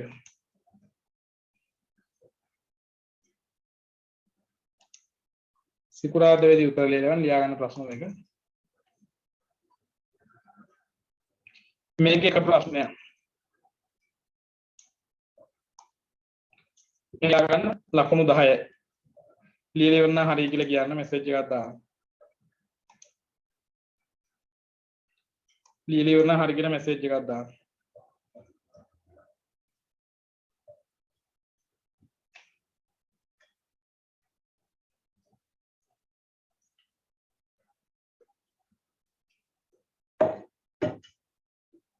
බිහානි කොහොමද චරිත්මඩ ලියාගත්තේ? ස්ක්‍රීන්ෂොට් එකක් ගහගන්න නැති. කම්මැලියා.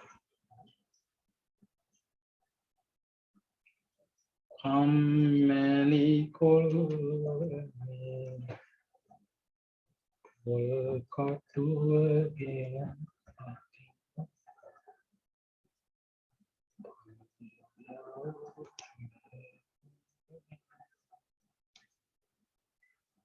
තොපට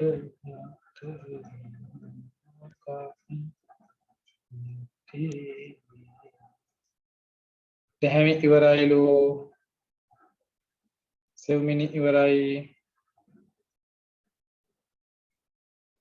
දැහැමි ඉවරයි. සෙව්මිනි ඉවරයි. රාණා ඉවරයි. ජයනි ඉවරයි. පපසරා මිනි ඉවරයි. ඉවරයි. ඉවරට ඉවරයි. හරි.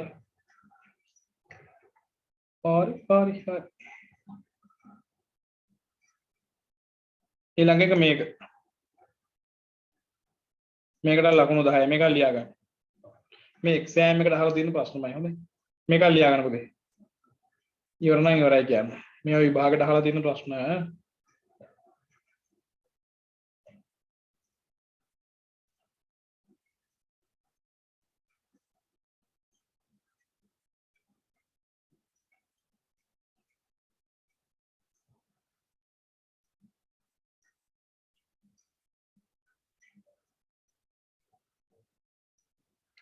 මේකත් ඉවර නම් ඉවරයි කියන්නේ. මිම්සාරා ඉවරයි. මිම්සාරා අපි MCQ කීයක් කළාද?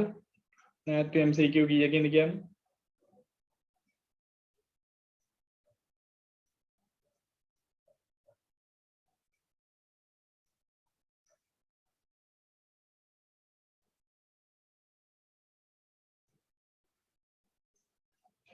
ඔය يعني MCQ 35ක් 37ක් sorry 38ක් වගේ හරි ගියොත් ඒක ගන්න පුළුවන්.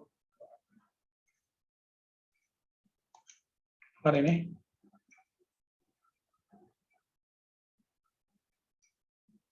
දෙක පොතක් නෙමෙයි එතන මේ දිහිරාණි ඔව් 2000 ඔව් 13ක් විතර තියෙනවා මේක ටියුට්. මීට වඩා මේ ටිකට අමතරව තව එකතු කරලා තියෙනවා. පේපර් තියෙනවා. කෙටි සටහන් පොත් දෙක තියෙනවා. අනුමාන පේපර් එකක් තියෙනවා. ලකුණු ප්‍රශ්න දෙකටම ලකුණු 10 ගන්න. 560 නේ ඉවර කළේ. MCQ 540 ඉඳ 60 ඉවර කළේ.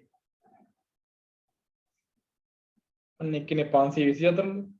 එකේ 525 ලු. 540 ලු ඒ පාර. කීයෙන් ඉවර කළේ? 25 නන් නෙමෙයි. 540 තමයිනේ. 549.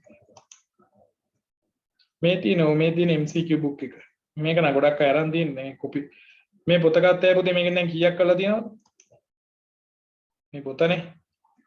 මේ පොතේ ප්‍රශ්න තියෙනවානේ 1750. ප්‍රශ්න 1750ක් තියෙනවා නේ. මේකෙන් කීයක් කරලා තියෙනවද දැන්? ඈ?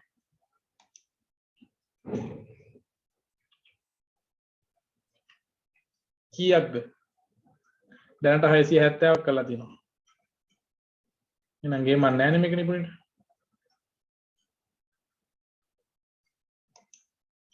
450ක් කරලා තියෙනවා. 600ක් කරලා තියෙනවා. 1100 අම්මට සී නියමයිනේ දෙවෙනි. දෙවෙනි මොකද හිතන්නේ MCQ පොත ගැන හොඳයිද නරකයිද?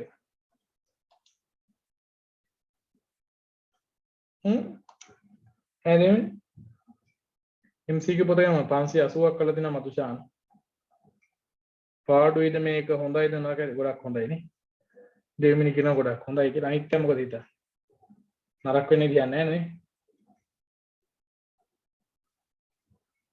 ඔන්න ඔක්කොම කලාවල බියානේ හරි කියන හැලු 50ක්වත් ඊ මේක කරන අය ප්‍රශ්න 50 කඩ කඩ කරන්නේ පේපර් වගේ වෙන 50ක් කඩනවා කරනවා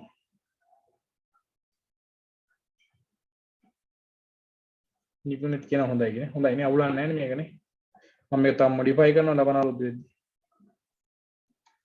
ධම්මපදේ කියලා දෙන්න කවුරු හරි ධම්මපදේ මුල් ගාථා දෙක දාන්නකෝ WhatsApp එකට පොඩ්ඩකට එක්කෙනෙක් දාන්නකෝ එයා දාලා තියෙනවා දැක්කම අනිත් එයා දාන්න එපා කෝසලගේ පොත ඉක්මනට මේ මගේ නෙවෙයි දැන් පුතේ ධම්මපදේ ගාථා දෙක ගෲප් එකට දාන්න WhatsApp එකට කවුරු හරි ඉක්මනට මම කියන හැටි කියලා දෙන්න ඉක්මනට 540 කලේනේ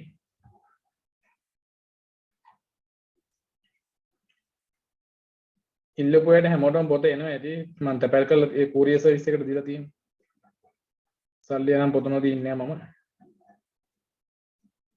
හොර වැඩ නැහැ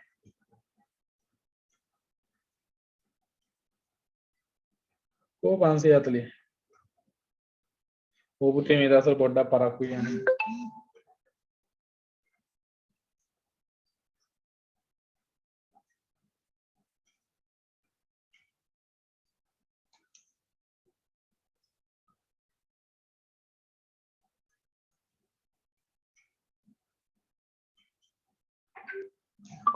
හරි මෙතෙන් ඉඳන් කරන්න 540 කරන්න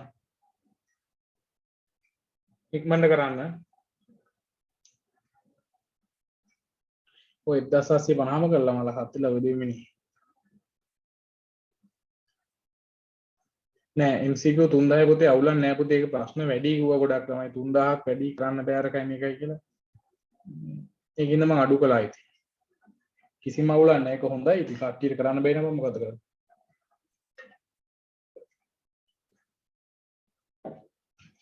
ඉක්මනට කරන්න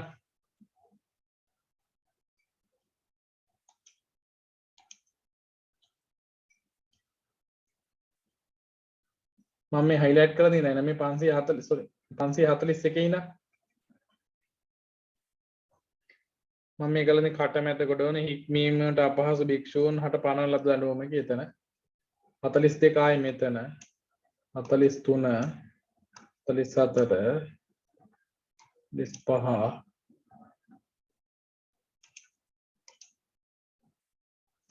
මම මේ හයිලයිට් කරන් යන්නේ ප්‍රශ්න ටික 46 47 වෙනකන් තියෙනවා 1 2 3 4 5 6 7 ප්‍රශ්න 4ක් තියෙනවා zoom කරලා බලන්න ෆෝන් එකෙන් පේන්නේ නැද්ද ලොකු කරන්නද ටිකක්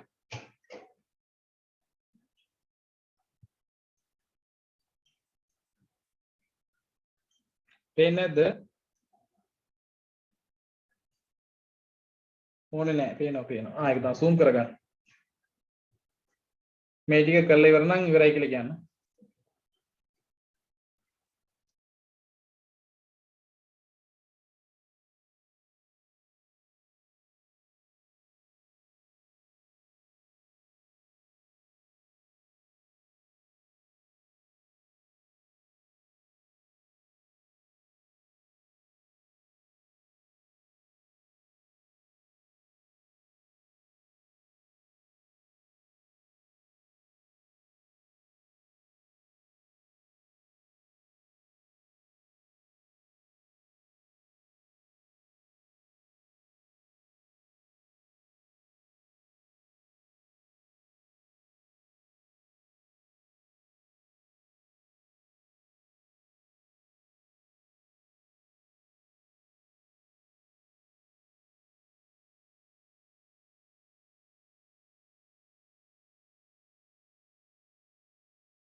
ඉවර නැද්ද? ඉවර නම් ඉවරයි කියන්නේ ඉක්මනට පුතා.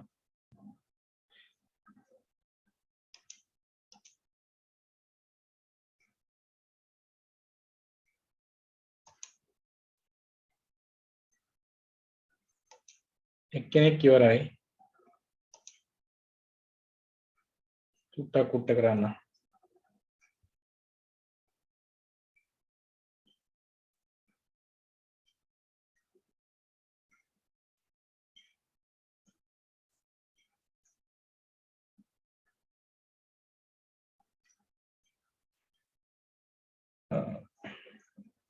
පන්සිය 50 වෙනකම් කරමු.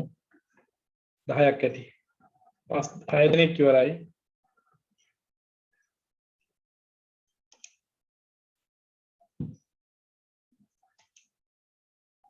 හරි යට කරන්න.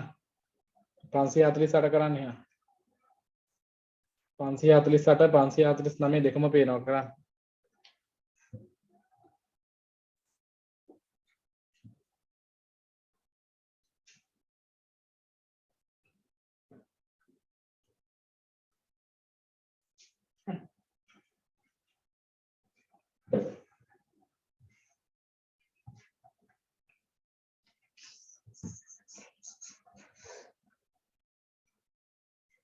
Ah, 550 වෙනකම් කරන්න.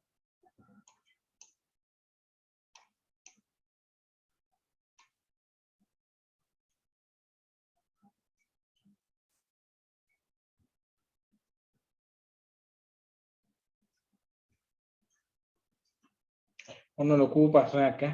රචනා ප්‍රශ්නයක් ඔය එකක් ඒක. 550ම ඉවරය කියන්නේ. 550ට එකක් ඉවරය කියන්නේ.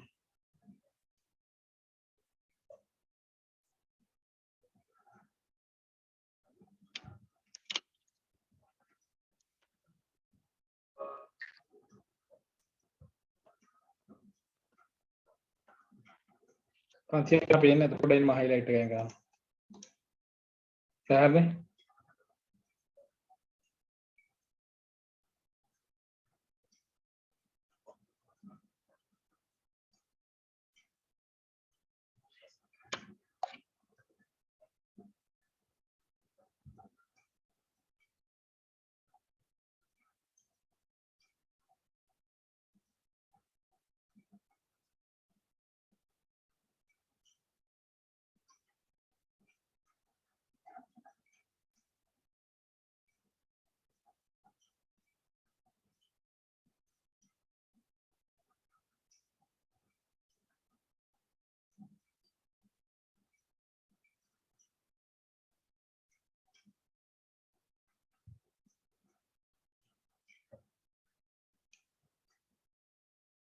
ආම්බුරු කොළඹ කොහෙද මංජා? ජපාන් එක්සෑම් එකට ඉදි කොළඹ ගිහින්. දීරානි මෙයානේ මට WhatsApp වල මැසේජ් එකක් දාන්නකො දුලන්ජි. දුලන්ජි දීරා. මට පැටි එක කරනවා. WhatsApp වල මැසේජ් එකක් දාන්න ඕනේ. ඉවරයි. 41 කෙනෙක් ඉවරයි. 47ක් ඉවරයි. තව ඉන්නවා කට්ටිය. ඉවරෝ කවුද ඉවර? NB කියන්නේ මොකක්ද නම? Number plate. What is your name, boy?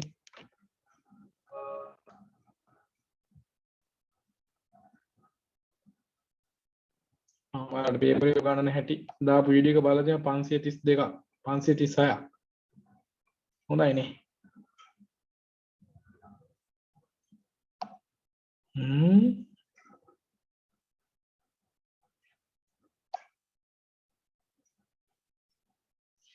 මොකද පිරිසක් බලලා තියෙන්නේ.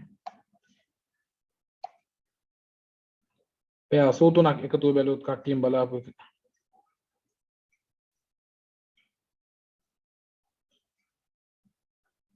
කවුද පුතේ Facebook කියන්නේ? MCQ පොත ගමු සචිනි. මට WhatsApp වල ලිමිට් මැසේජ් එකක් දානවා මම ගන්න හැටි කියන්න. මේක නොමිලේ නෙවෙයි මුදලක් ගෙවන්න ඕන. විස්තර වෙන හැටි කියන්න. 544 පොඩ්ඩක් පේනවා. අයින් පේන නොනියක් කියන්න. බලාගන්න මේක.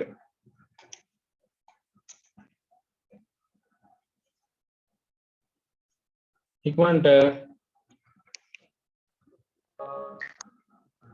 පරක්කු කරනවා.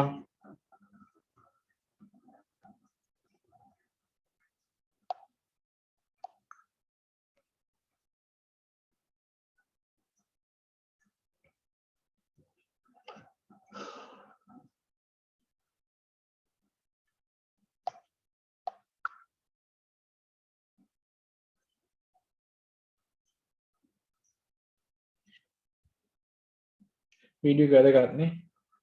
එහෙමයි. පුතේ අර මේ Facebook ඉන්නේ මගේ අර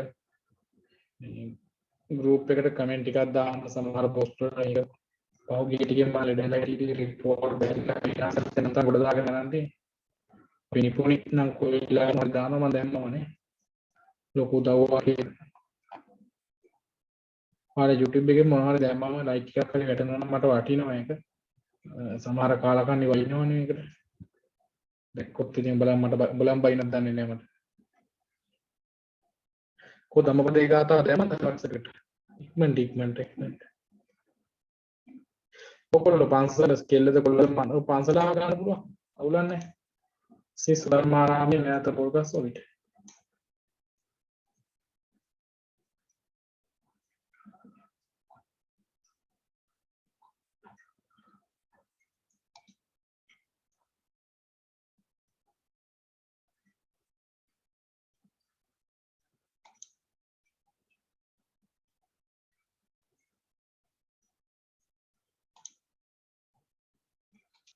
හරි අපි යන උත්තර බලමු ඔයා කොහෙද මේ පොල්ගස් වලට පුතේ සචින් ඔයා කොහෙද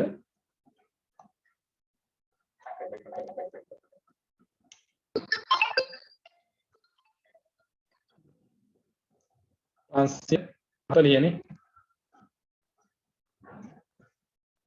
පොල්ගස් වලට ඔයාලා කොහෙද සචින් කොහෙද එන්න අඬසෙන්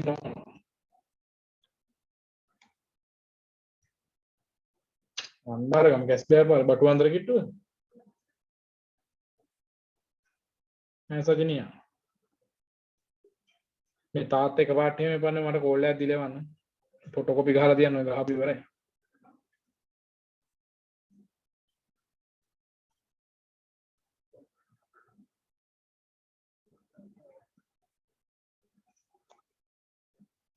බලන්න 541 නන්න කලේ නේ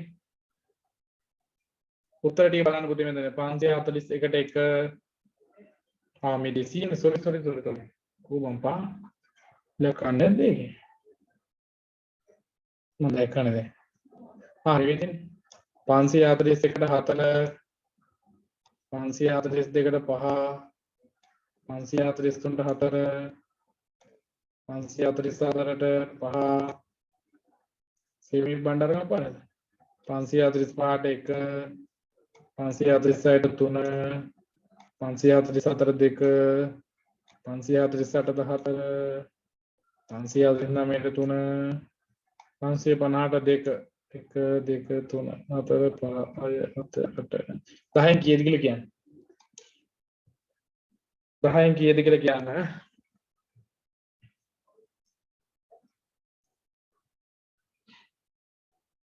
8යි 7යි 9යි 10න් 7යි 5 5 මදි 9 7 5ත් මදි 5 මදි රුවිනි 9යි 9යි 9යි 7 5 මදි 5 මදි 5 6 7ත් මදි 5යි 6යි 7යි මදි 8 මදි 8ත් මදි 7ත් මදි 8ක්වත් තියෙන 7 8ක්වත් තියෙනවා හොඳේ 5 6 නම් මදි ඇත්තටම මදි 5 6ක් මෙත් මේ මදි දර්ශනී තව එකක් කරා ගන්න ඕන 549 මේකේ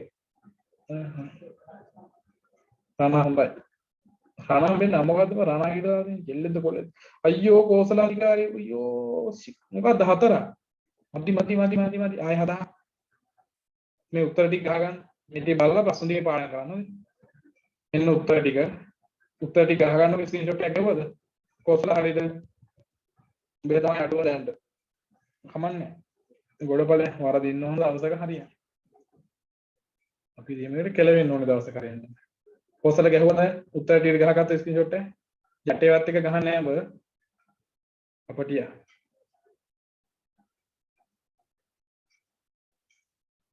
හරිනේ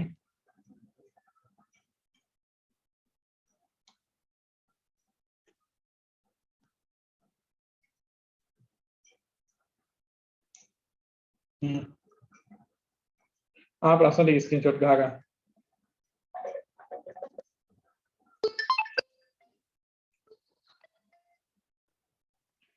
ප්‍රශ්න ටික ගහගන්න ස්ක්‍රීන්ෂොට් එක නෑ අදිශානේ ප්‍රශ්න හන්දියේ තියෙන එක වань නෙවෙයි හන්දිය පහු කළා නෑ අතර මහාවිද්‍යාලය පැත්තටදී කණ්ඩු උඩට පන්සලක් තියෙනවා ස්මාර්ට් big temple එකක් තියෙනවා ඒ තමයි ජිනේෂා කෙල්ලෙන්නේ ඒක කොල්ලෙක් කියලා කොද්දයක් වෙනවා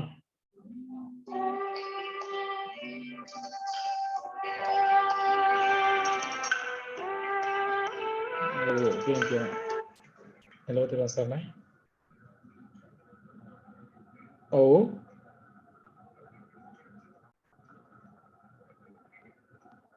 ඔව් කියන්න මම දැන් පාටිකින් මත අපෝඩ් එකකින් ගන්නද විනාඩි 10න් ගන්නවා හරි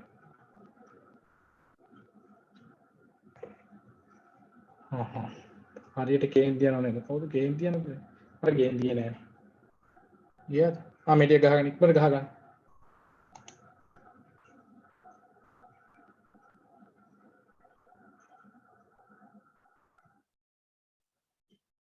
ඔව් පුතේ MC ටෙලිග්‍රෑම් එකේ MC කියලා එංගේම ගහගන්න පුළුවන් ඒක හොඳයි අනිත් තුනන්දි වැඩ කරන ළමයිට ඊමේල් වැඩ කරනවා ඇඩ්මින් සෙට් එක සුපිරි තව ඇඩ්මින්ලා දානවා ළඟින් ඉන්න සෙට් එක මාරු හොඳට වැඩ යනවා කියලා පේනවා දැන් නම් මියුට් කරලා තියෙන්නේ තව පොඩ්ඩකින් මම ඒක අන්ලොක් කරන්න ගණන් වලට S තිබුණාද කැම්පස් එක දැන් නෑ බං අපේ මල්ලි පේරාදෙණිය කැම්පස් එකේ ගණන් වලට S ඉංග්‍රීසි ෆේල් මොකක් කතා කරන්නේ යකෝ මටත් ගණන් වලට S තියෙන්නේ මට ගණන් වලට S ඉංග්‍රීසි S දෙමළ S තුනයි ගණන් වලට S තිබ්බට කිසිම අවුලක් නැහැ වැඩේ වෙලා තියෙන්නේ හොඳ කෝසස් වලට යන්න අමාරුයි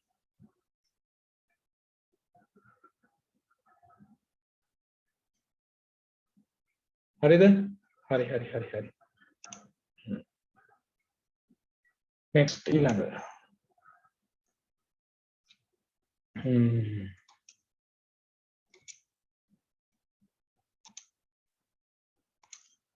මේක තමයි ගාථාව පළවෙනි ගාථාව අපිට තියෙන මේක කියවෙන්නේ පුතේ මනෝ පුබ්බංගම ධම්මා මනෝ සෙට්ටා මනෝමය මනසාචේ පදුට්ඨේන භාසතිවා කරෝතිවා තතෝනං දුක්ඛමං වේති චක්ඛං වහතෝ පද මනෝ පුබ්බංගම ධම්මා මනෝ සෙට්ටා මනෝමය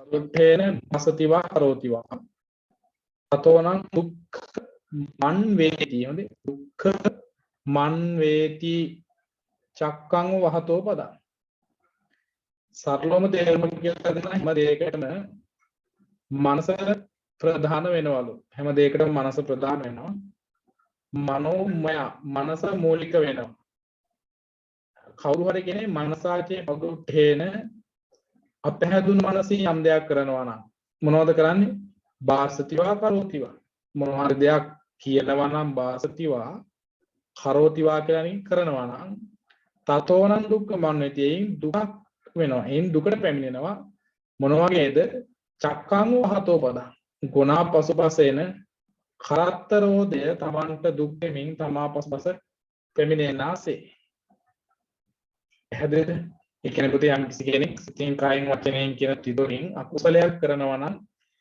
හිතලා මෙතින් බාසතිවා කරෝතිවා කරනවා නම් කියනවා නම් ඒකින් දුකක් වෙනවා ඒ දුක හරියට මොන වගේද ගුණුම් පසුපස පැමිණෙන කරත්තරෝදය වගේ කියලා තමයි මේදි කියන්නේ දෙවෙනි ගාථාව අතර පස්සේ ඒකත් ඒ වගේමයි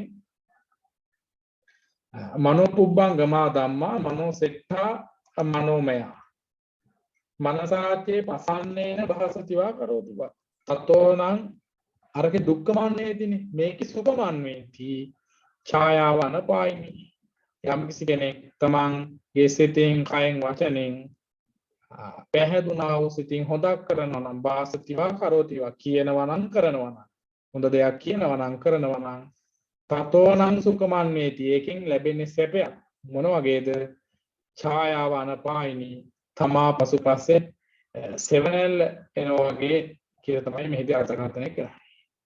උනේ තමයි ගාථා දෙක කියවෙන්නේ. අහලා මේක කාටද දේශනා කළේ මොකක් අරබයාද දේශනා කළේ කියලා නිදාන වස්තු බලා ගන්න. අපි ඊළඟ දවසේ ඊළඟ ගාථා ටික අර්ථකථනය කරමු. 10:48යි වෙලාව 10:50යිනේ. ඉතින් අද දවසට මට ඇති තව චූටි වැඩක් තියෙනවා. මේ ඒකට යන්නත් ඕන. අක්කා පේරාදෙනිය ප්‍රස්ටියකද? තවන හරි එහෙනම් අද දවස ගැන ඔයාලට මොනවද හිතන්නේ කියලා කියන්න. මොකද මොන කියන්නේ බෑ. ඉංගියා. ඔසෙනි කියන මොකද වචනයක් වන්න කියන්නේ. අන්න ඒවට තමයි කියන්නේ සීලාචාර ගතිය කියලා.